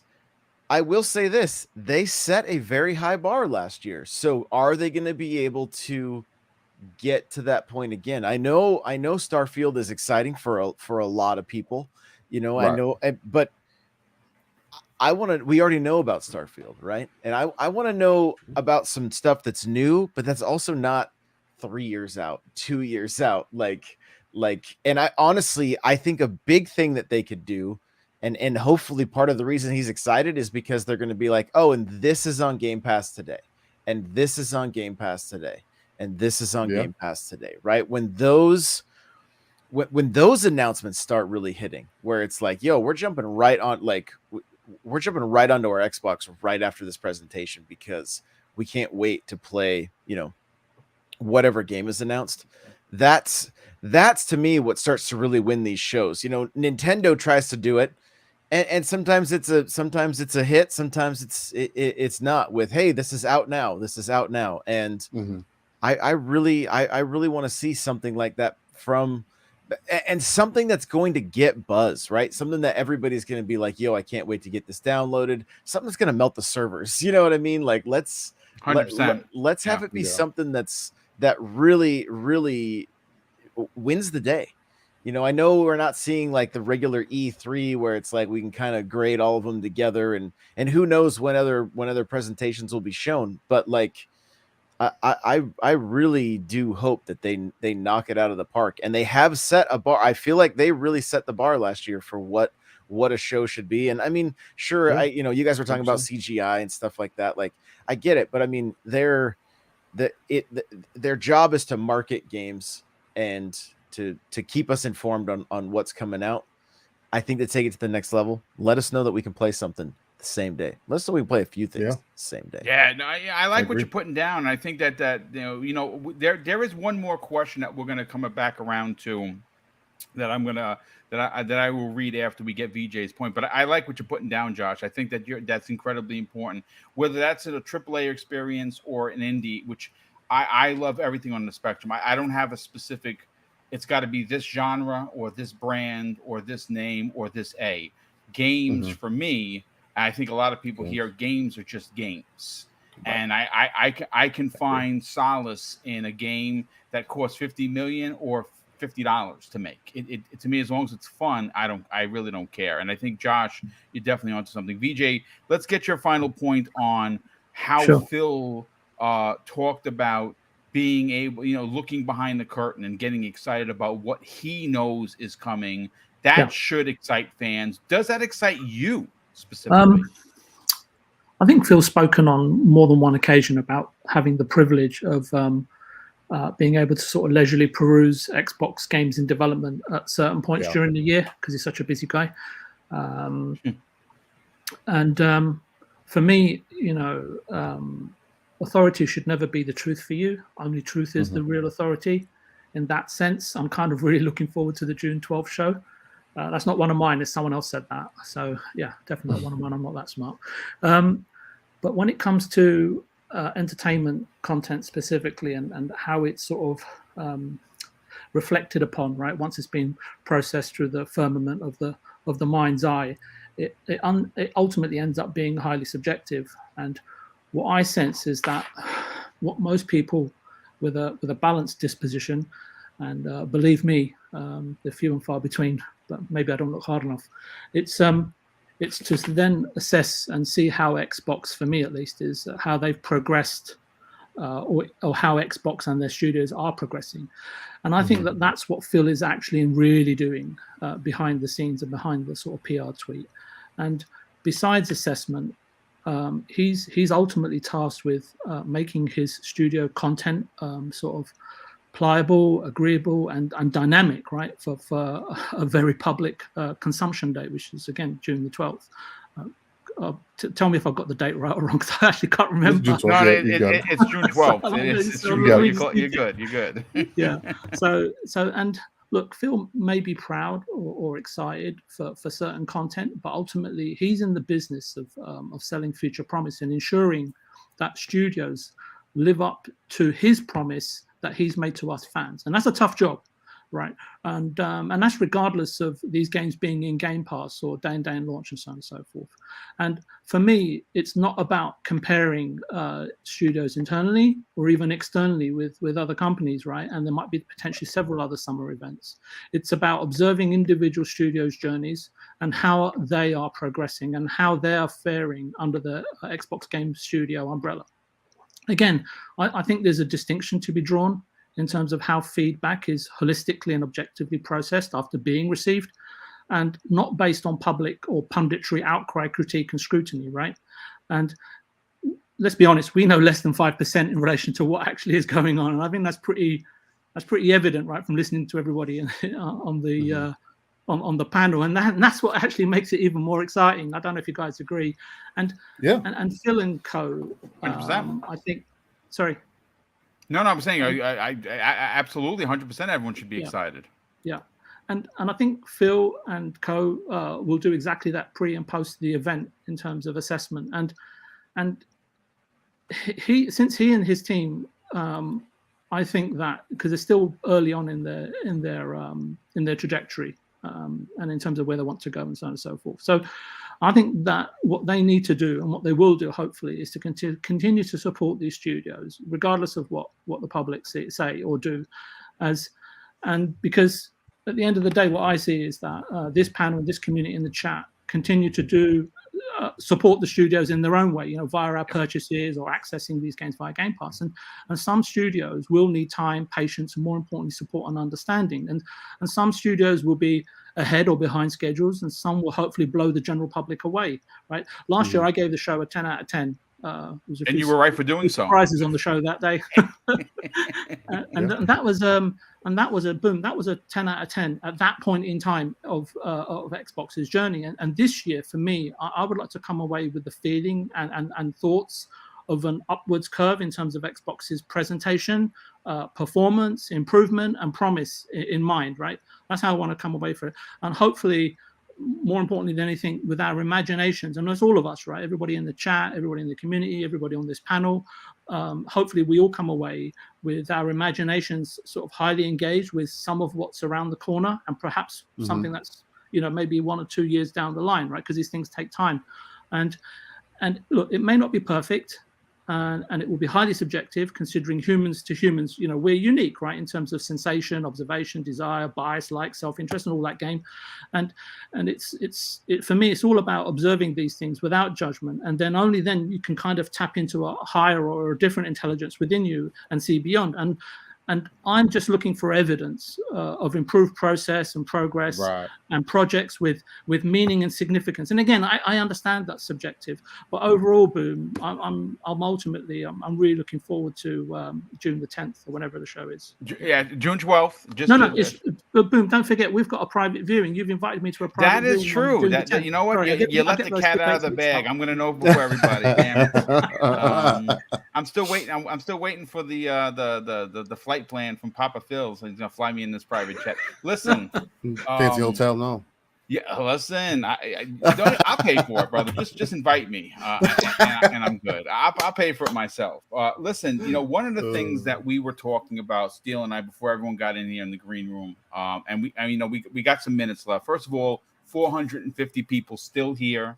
Lots of new faces. So obviously, please, if you are enjoying the content, for the love of Joe, subscribe and hit the like button. We do greatly appreciate it. One of the things that has been missing from a lot of the gaming shows, that we were spoiled in the Wild West of the PlayStation 3, Xbox 360 era, right? What's been missing, Steele? We got one more thing for you. Now, last year, if you remember, my one last thing that I have been wrong since E3 2018. I've been wrong so much. I'm running on a record potentially here, folks. Is I did the Splinter Cell sound, and I said screen avenue goes black, the three lights come on, the sound goes on, Xbox exclusive. And I'm getting goosebumps just talking about it, because that would be like goosebump inducing. Now, is that going to happen? No. But I do want to poll the chat. I want to poll the panel. If you were directing this Xbox show, what one last thing would you put in there? What would be? Phil comes out on stage and he says, I want to thank all of the Xbox fans for sticking with us through all the hard times. We hope you enjoyed today's show. We're excited to show you things that we didn't get a chance to show, but those are coming later this year in event A, B, and C. But I have one more thing that I want to share, and it just goes black. What is your one more thing, Mr. Steel Rain? What gets the goosebumps induced on your arms like it is for me right now? What is the one more thing you want? Batman 2024. Let's go. Let's go. Let's go. Rocksteady just tripled their studio size, and they're going to make a game in 2 years. Let's go. Look, I am going to go out on the limb, and I'm just going to throw out the same one that I threw out before, was that, ladies and gentlemen, boys and girls, the lights turn dim, everything goes dark, and then all of a sudden, there's just a bunch of bats that go all over the place. And he comes out and says, Batman, exclusive to the Xbox ecosystem, 2024. Bro, that would blow my mind. Again, like, yes, Splinter Cell would definitely be a dope one, but we've been waiting for something like that to come for a long time, and I doubt that that's ever going to be in an Xbox show. But for me, Batman just makes sense because, kind of like we talked about a little bit in the background, and it doesn't. Well, you said on Living Split Screen that it's the character draw. Exactly. Like he's as big as Spider-Man. Now, maybe not for a lot. I'm an MCU stan, right? Mm-hmm. I love DC. My favorite hero on DC side is Batman because he's a man. He doesn't have superpowers. He has a brain. Yeah, right. He's rich, but he's the world's greatest detective for a reason. Right. And he does have an incredible character draw. I agree with you. Steele, I'm right there with you. I've been banging the drum. I've been saying this for anyone that follows the show has known that I'm not saying I want Microsoft to be Sony. I don't want that. But I've been saying that they need their own hero. I don't care whether that's Spawn. I don't care whether that is someone from Dark Horse. They need their own brand recognition character. Exactly, and that's what I'm looking for as far as when you look at the competition, if we're not ever going to get something like a Spider-Man or whatever the case might be, if that's never going to come to the Xbox ecosystem, period, then the only thing that Sony could do is may expand that out. But what your competitor could do is say, look, you want Spider-Man, if this is the game that you want to play, then we're going to grab Batman, and we'll continue to go down that road and continue to iterate on the Arkham series. Again, I don't think that with what they're doing with Gotham Knights, I don't think they're doing that for no reason. And Batman is never dead. I know they like to say, "Oh, Batman's dead, Court of Owls. We're trying to figure stuff out." Excuse me. I don't. There's always more to the story than that, because just Batman is never dead, right? Until he's dead. But I think going that direction, it would be the perfect way to kind of springboard off of things. So yeah, that wouldn't put it in 2024, but ideally, you're starting. At least you're building up the hype train, and having proper representation like that would ignite the world. Like, what? Batman's with Xbox now? Like, yeah, Spider-Man's with PlayStation, Batman's on Xbox. Like, you gotta have both at this point. And then we could eventually get this whole DC and Marvel thing going. There's so much more that could be played off of that. Yeah, like 100%. Marketing would be insane. It's just, that's what I would want personally, but also just because I'm a fan of the Arkham Knight games, with the Arkham series, Some of the best games in gaming. 100%. Some of the best games in gaming is the Arkham Knight series, hands down. And I'll tell you this, as someone who has played Spider-Man 2018 on the hardest difficulty to totality, the only thing I haven't played is the DLC, because I sold my PlayStation before that. But Batman, the Arkham games, set the stage for what Spider-Man is today. If it were not for the Arkham series, I do not think Spider-Man would be as good as people think that it is today. Because to be completely honest with you, it takes a lot of things from the Arkham games. That dance that me and Pong talk about, where you get into the combat and you have to pay attention. It's not just pressing one button. I know people like to make it seem like that. No, you can't just press one button and it works.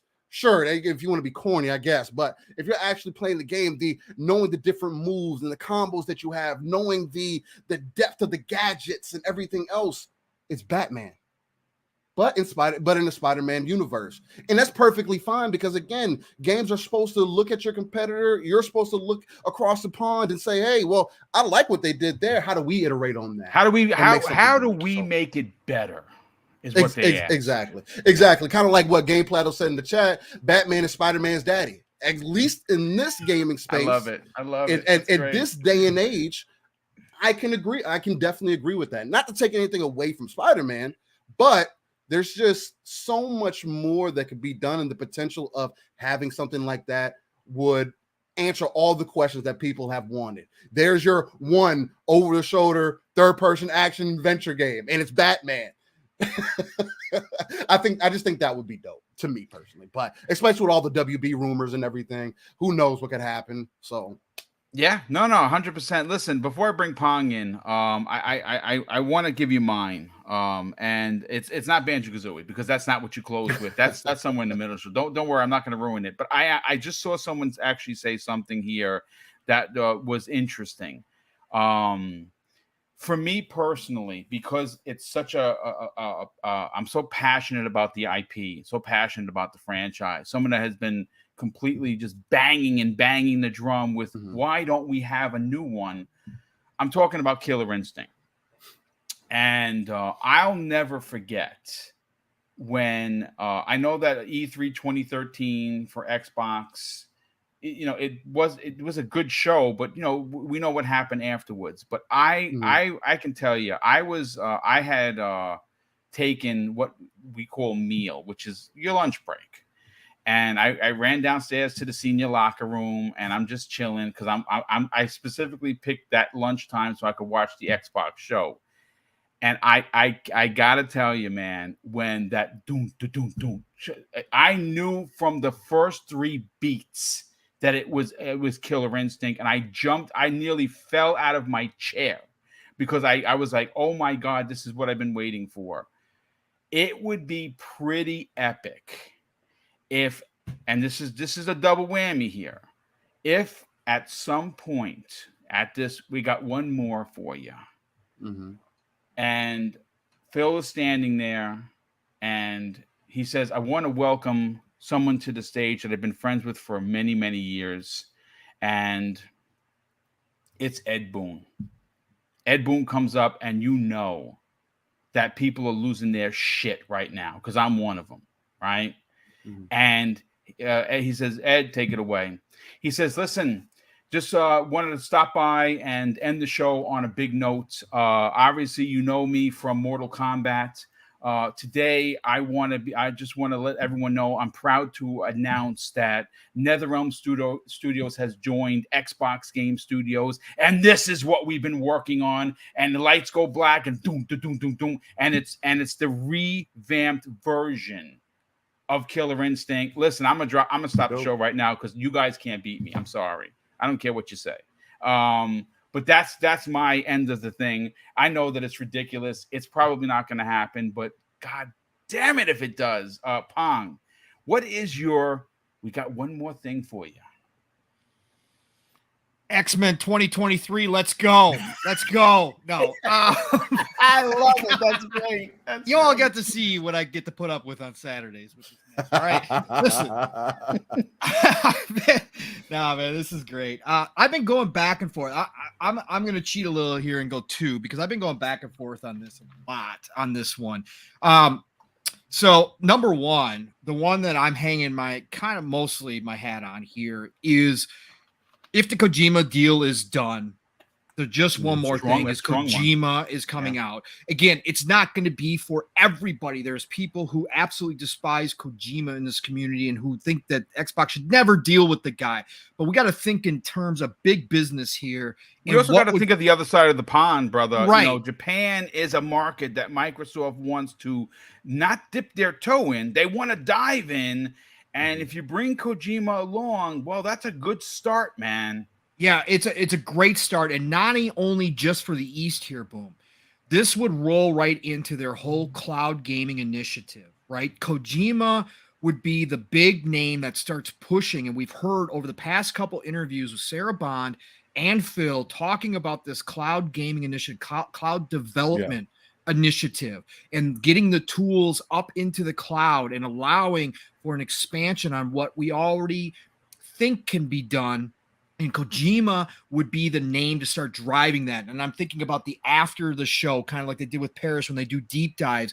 Then you have. I still hope that they do because Paris killed it last year. Yeah, so do I. And I think it went off very well. But they could have a whole blowout of their new cloud gaming initiative, and not just for the Kojima types, but they've talked about it for the indie developers too, and how much more accessibility they're going to have. So that would be, again, not for everybody, but in terms of gaming, the internet would blow up with that announcement, because there's a lot of people who think that that's never going to happen, that was all fake rumor, even though Grubb had it on pretty good authority that this was going down. So I think that would be gigantic. The other one, a little bit less, but I think this would be huge. You start with Bethesda and you end with Bethesda. Oh, I like that. Start with Todd Howard, you end with Todd Howard.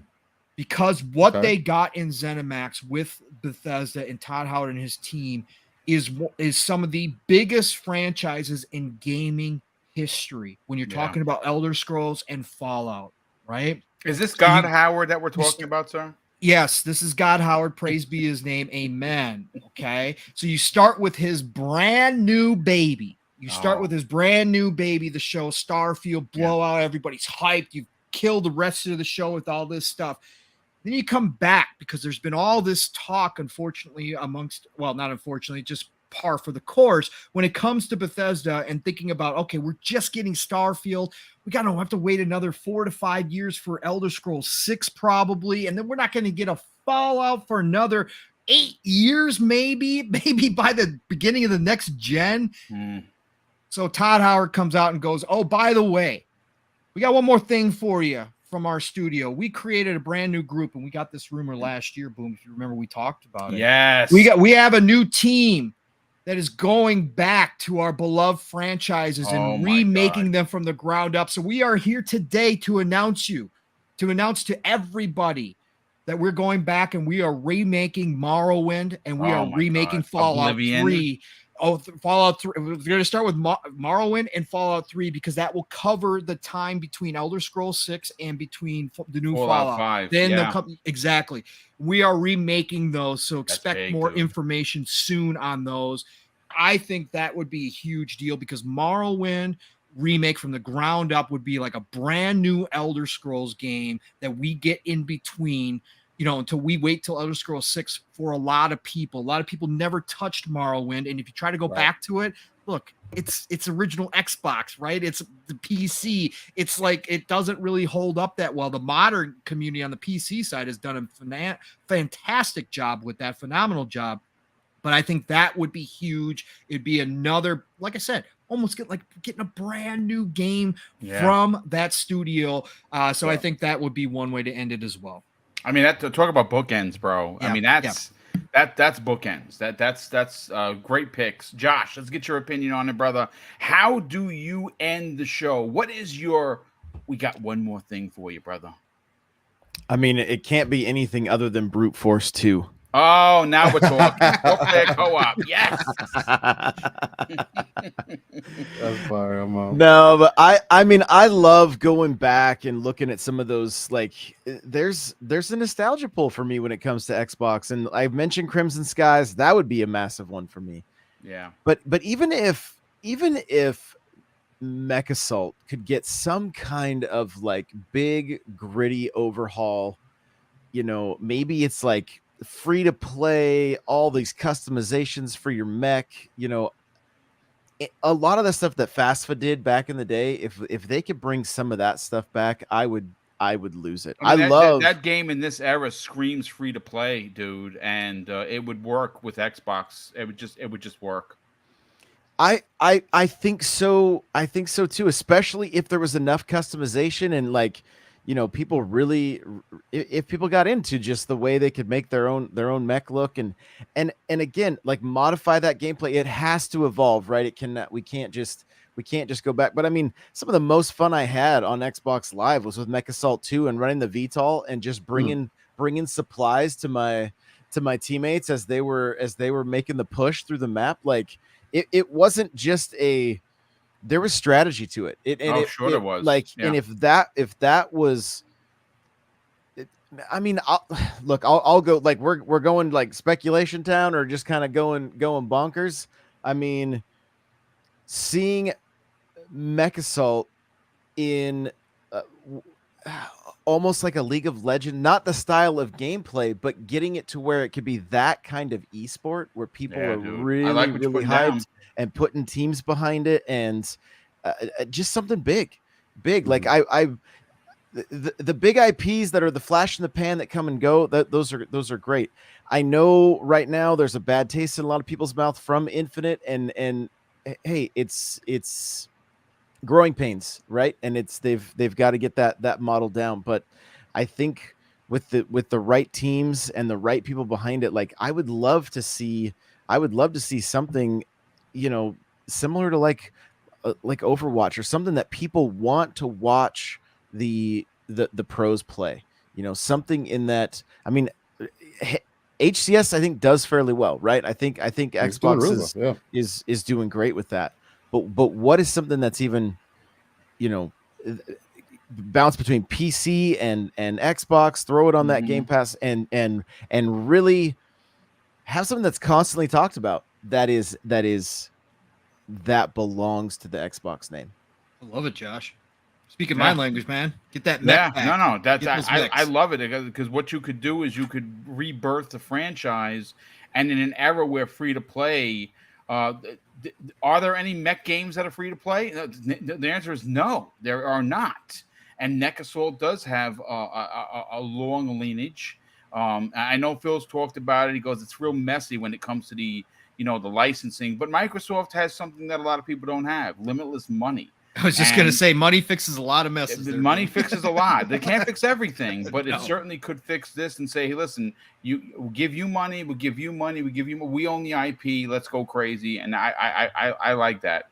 I mean, you can even bring back the old studio's name and rebirth the studio. You know what I'm saying? And just, fill it with people who want to make that game. And that's something, man. And VJ, what is closing out today's incredible show, which, by the way, this is my favorite one of the year. Like, I honestly had so much fun with this one. What is your one more thing? I was going to kind of abstain from this topic, but I just think that, first of all, Xbox has plenty of content to showcase. There's such an abundance. We're spoiled for choice. And like many in the chat, I'd like to see Fable progress, since they ended the show with it last year via CG concept trailer. I hope I've got that right. Good point. And if it's something you said at the beginning of the show, Foom. And if I'm allowed to go totally out there, which I don't often do. Go crazy, brother. This is a hypothetical. Let's go, VJ. This is speculation time. Yes, go. Let's go. Oh dear. I guess, look, in an ideal world, I would sort of unwittingly, since I'm not totally aware of everything that goes on, I would want to see Daredevil. You mentioned it at the beginning of at the top of the show. I'd love a Daredevil game, original game. Yeah, me too. And it's been gnawing at me like a dog with a bone for the past 2 hours. And given the Matt Murdock gameplay possibilities, alongside being Daredevil in a vastly more dense and interactive New York than which Spider-Man inhabits in the Insomniac game renditions, and I would want to explore the overall theme of the game being a tense, evocative, sort of action-packed thriller. And I guess, would Marvel allow Xbox to produce such a mature game? And again, would Xbox be bold or brave enough to pitch such an audacious project? And I know many people may say, oh, it's the TV show you're hoping for. Yes and no, probably, maybe, possibly. But however, first and foremost, and intrinsically or essentially speaking, it's a video game experience that I'd be looking forward to, and especially mature rated Marvel game. And I expect the writers and the creatives, whoever, and this is all hypothetical, right? Creators to add their sort of bold and thrilling ideas to a project of such a magnitude, and convince Marvel, especially as it seems to me, Marvel aren't doing anything with Daredevil, as far as I know, right? And no, there's been no mention of it. Yeah. Mm-hmm. And Daredevil, the game would be completely different experience, right, to other Marvel or DC games, and to the TV show, especially because it's going to be an interactive, product, right? And if you're Xbox and you can't bring yourself to seriously invest in a Marvel or DC single player game, and especially since Marvel will license content to anybody, right? And they're happy to do so as long as the minimum guarantees are on the table, which is not an issue for Microsoft. Then as irony would have it, right, we'd have to get Boom onto the bat phone with Phil and have an important word or two. And again, look, it's just a selfish take, but I'd like to see at the end of the show, the XGS studio logo come up, alongside in conjunction with Marvel, and that would seal the deal for me. I love it, man. I love it. That's a wild and crazy VJ that we know and love. Real quick, shout out to Sir X-Man in the chat. Says, boom, a Burnout 3 Takedown remastered only on Xbox. Yeah, I'd love a Burnout. You know what I'd love to see? And again, this is completely off subject. We're going to get out of here momentarily. I would love to see a third racing game return, and not a kart racer, because that's a dream of mine. I would love to see Turn 10 Studios bring back Project Gotham Racing. That's what I would love. I think that's a franchise that they would be great coming back. But listen, folks, is your Xbox Factor podcast. Boom, yes, boom, sir. Real quick, I know you're trying to get us out of here. I know we're at the time limit, but since both you and VJ are obviously looking forward to a Daredevil game, let me just bring this up very quickly. Yeah, okay, please, by all means. Very quickly. This is something that we've talked about on Xbox Ultimate. We talked about again on PM and the PM. This goes back to last year. We talked about this. There are already rumors. There was a leaker back, either came from Reddit or somewhere else, but he had predicted, or he had known, he or she, they had known information on Spider-Man on PS4 before it ever was announced, and also about the Square Enix's Avengers game before it was ever announced. Okay. Mhm. Also knew that there was a Wolverine game coming. So this leaker has had a track record. Well, okay? that's 3 for 3. Right. So you have to take everything with a grain of salt, of course, especially considering where it comes from. But let me just tell you this. There is a rumor that Marvel was currently working on. This was posted back in March of 2020, that there was already a Daredevil single player narrative focused game set to release on next gen, meaning current gen series consoles and PlayStation 5 in late 2021 or 2022. Okay. And so obviously pandemic, that was right when the pandemic was first hitting. So this would have pushed everything. Current target platforms are PC, Xbox Series consoles, and PlayStation 5, definitely not Switch. Game will be open world, modern day Chicago, which is the interesting part, and to offer a very dark noir style detective game, all focused on melee combat. Combat apparently similar to Arkham and Mad Max, but with some extra cooldown based abilities that are customizable through a skill tree. There also will be an echolocation type mode to activate, similar to Arkham Batman detective mode, that during combat will allow for slow motion, and while roaming offers highlighted hints for clues relating to your current mission and open world available side missions. There wasn't too many details on the story, but the villain is apparently an older yet new to the game Bullseye. Meanwhile, it seems Daredevil has been at this quite some time now, kind of would explain why he's in Chicago. He's kind of moved, right? The map size was compared roughly to the size of a whopping 65 meters by 2, which I don't know how big that is, obviously, taking full advantage of the next gen SSD and other hardware capabilities. It seems that, how the hell did I miss this? Bro, this has been out there. It seems, however, that the free roam is only allowed at night and barely any missions take place during the day, which would make sense, obviously, being Daredevil and his whole spiel. Similar to Spider-Man PS4, depending on where you are in the story, the open world is a set weather time effect. So a lot of details, and the bonus leak on that post was Marvel's Wolverine. And this was 2020, March of 2020, long before anybody knew Wolverine was being made. So take it with a grain of salt, but we might have a Daredevil announcement at some point. So, well, you just made my day, and I'm sure VJ is very excited because that sounds incredibly dope. Thank you for the info. Again, how the heck did I miss that? I have no idea. That's bonkers. Real quick before we get out of here, Brett Bingham, very generous friend of the show, he drops a $5 super chat and says he wants to see Fable and Perfect Dark the most. To be honest, great to if we see the next Elder Scrolls in Starfield, but I want to see what's in the pipeline. Yep, I agree. He drops an additional $2 super chat and says, screen goes black, Mortal Kombat music, yes, and yes. We also have Gamers Play HUD Zero drops an additional $2 super chat and says, screen goes black. DJ Professor K. Oh, I love it. And he says, yo, GG's. And he's talking about Jet Set Radio. Oh, my God, that is awesome. I love that. Only OGs know what we're talking about. Drawn TJ drops actually a couple more super chats. Thank you for the generosity. Your first one is $2. He says, new Mecha Soul. Hell yeah. I'll pay $100 for it. Listen, you know what? Let's bring back the big controller that Capcom made. What was that called? Steel Battalion. Oh, yes. Is that what that was? Yes. That is. I remember that. They had 10 systems set up at PAX. I heard. Steel Battalion. Oh, man. Ridiculous, dude. That's so awesome. Yeah, it is. Drawn TJ drops an additional $5 super chat and says, one more thing. I would want Ubisoft Plus going to Game Pass at no extra cost. That would be kind of dope. And the last super chat of the day, Drawn TJ once again drops a $2 super chat and says, new Mecha Soul. He says that already, that he will pay $100 for it. Yeah, me too, as long as it's a collector's edition of sorts. But folks, that is your Xbox Factor podcast. I hope that you enjoyed it. I got to thank real quick. We had over 460 people here today. Thank you for making this one of the biggest shows that we've had in a long time.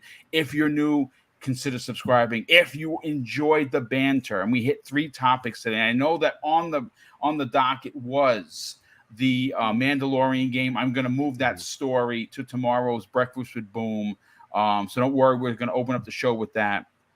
And listen, Hit the like button on your way out of here. Let's get to the outro. Steel, sell your brand, brother. Tell everyone about what you do on Saturdays. Tell everyone where they can reach out to you on social media. Strike up a conversation. And what else you got going on? Look, Boom, it was a fire show, and the chat was also lit. It was just consistently moving. Everybody talking about what we were talking about, putting in interesting points, and that's what makes this so great, man. Again, the conversation. We don't always have to agree. We can always agree to disagree, but just having that open conversation is such a beautiful and amazing thing. With that being said, though, again, shout out to you, Boom, and shout out to the panel. Much love to y'all. But to find me, Steel Rain I, the T is a 7. If you have a search bar, type that in and you will find me. Guaranteed. I've tried it. I guarantee it, in the words of Denzel. But with that being said, on Saturday mornings, 9 a.m. Central, 10 a.m. Eastern, and 3 p.m. UK time, I am one half of your host for Living Split Screen, and a non-console centric platform that covers everything that's going on in the industry. Like I consistently say, we take that RTS view, for those who don't know, real-time strategy, pulling ourselves out of the world, looking at the darker crevices of the map, bringing our resources together, and just having off the top conversations about them, right? With that, again, much love to everybody that was here. Thank you again, Boom. And hey, we catch y'all on Twitter, gaming, or wherever else. But you can catch me on Lone Wolves right after this show. Nice. Love it. Pong Soul, sell your brand, brother. Tell everyone why they should tune in Saturdays, 10 a.m. Eastern Standard Time for Living Split Screen. And more importantly, what else you got going on? What other shows could they find you on? And where could people reach out to you on social media? That's right, Boom. What a fantastic show. It was great to be back in the hot seat again here on Xbox Factor Podcast. You all know, brothers and chat, I miss you all on Tuesdays when I can't be here, real life being what it is. This is a staple of what I love doing. Boom gave me an incredible opportunity, and I miss it when I can't be here. So it's great to be back here again. Obviously, have my brother from another Steel on extra special Tuesday. Always great to sit down and talk with this man, even with his hot Batman 2024 takes. That's what you're going to get on Saturdays, by the way, folks, as you can tell. But no, VJ, N64 Josh, just absolutely amazing. You know how much I love you, brothers, and Boom, of course, yourself. It's just awesome to sit down and talk with people always as passionate, as interested in this hobby, this industry as you all are. It's just, again, it gets the brain going. It's amazing. It's a break from everyday life. And I love being here in chat. You guys were absolutely off the charts. Over 450 people here. Look, we can't do this without you. Boom does all these shows because you all come out and support all of us each and every time. And that is absolutely simply amazing. Again, I started in the chat before I ever podcasting, the same as you during the pandemic, listening to all these freaking ridiculously great shows. And to see you all in here each and every time, man, shout out to all of you. Nothing but love and respect for all of you being here as well, and your passion for this industry as well. 100%. Pong Soul, Xbox, Pong Soul, Twitter. Look, this week, it's Tuesday. I had a surprise showing on FSP last night because I had to talk about the acquisition over on Fun Speculations channel. I couldn't stop myself. I'm addicted to this thing. Thursday night, PM in the PM. As we talked about, fantastic show last week with my brother from Another Steel and the man with the million, Rand L. Thor, who did drop a golden nugget during that show. Look, we have a great time on Thursday nights. That's Fun Speculations channel, 7 p.m. Eastern, 6 o'clock Central Time. Be there. Normally a two-man show, but we do have guests from time to time. This week, we are going to have CMBR, otherwise known as Lil Ray Ray, if you saw his appearance on Xbox Ultimate a while back. Look, the guy is he's a quiet dude, but he is in investing for a living. He does big investments.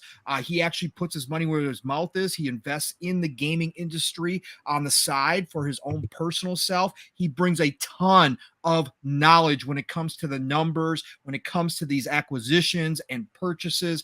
Look, stop on by Thursday night. We're going to talk about all this stuff that's been going down. It's going to be a great show. Me and Mav, again, 7 p.m. Eastern, 7 p.m. Eastern, 6 o'clock Central Time. And then Friday nights back on Fun Speculations channel for Xbox Ultimate, where it goes crazy. Mav's kind of opened it up for the entire Fun Speculation family to show up if you want to. So we don't know who's going to be there, but we know we're going to have some laughs. We're going to talk a lot of Xbox, 9 p.m. Eastern, 8 o'clock Central Time. It's a great time over there on Friday nights. Saturday morning, my hype man already took care of the heavy lifting here. Look, living split screen, be there, tell a friend, go check us out. You've got 53, 54 weeks of 3+ hours to go check out and see if you like it, okay? Come on by. 10 a.m. Eastern, 9 o'clock Central Time. Split screen is all one word. Me and my brother from another steel are going to take care of your Saturday morning. Get your weekend started right. Or you've got to listen to us while you're working out later in the week, or cleaning your bathroom, which cleaning is what your I bathroom did today. There you go. Building a log cabin, whatever you got going on, Whatever. Steel are going to be there for you. Okay, so come check us out every Saturday morning. It's going to be a blast. Saturday nights, the Shop Podcast, PTK Blam's channel. The man deserves a bigger audience. Just went over 250 episodes. It is just an awesome show. PTK Blam, Fuzzy Belvedere, myself. We're going to end your Saturday night right. 9 p.m. Eastern, 8 o'clock Central Time. Check out the Shop Podcast. Otherwise, it is the golden age of gaming, people. Be excited. Do not let your energy get stolen by those demons out there in this community who like to talk negative. Share out your gameplay. Share your experiences. Have a great time. Play with friends.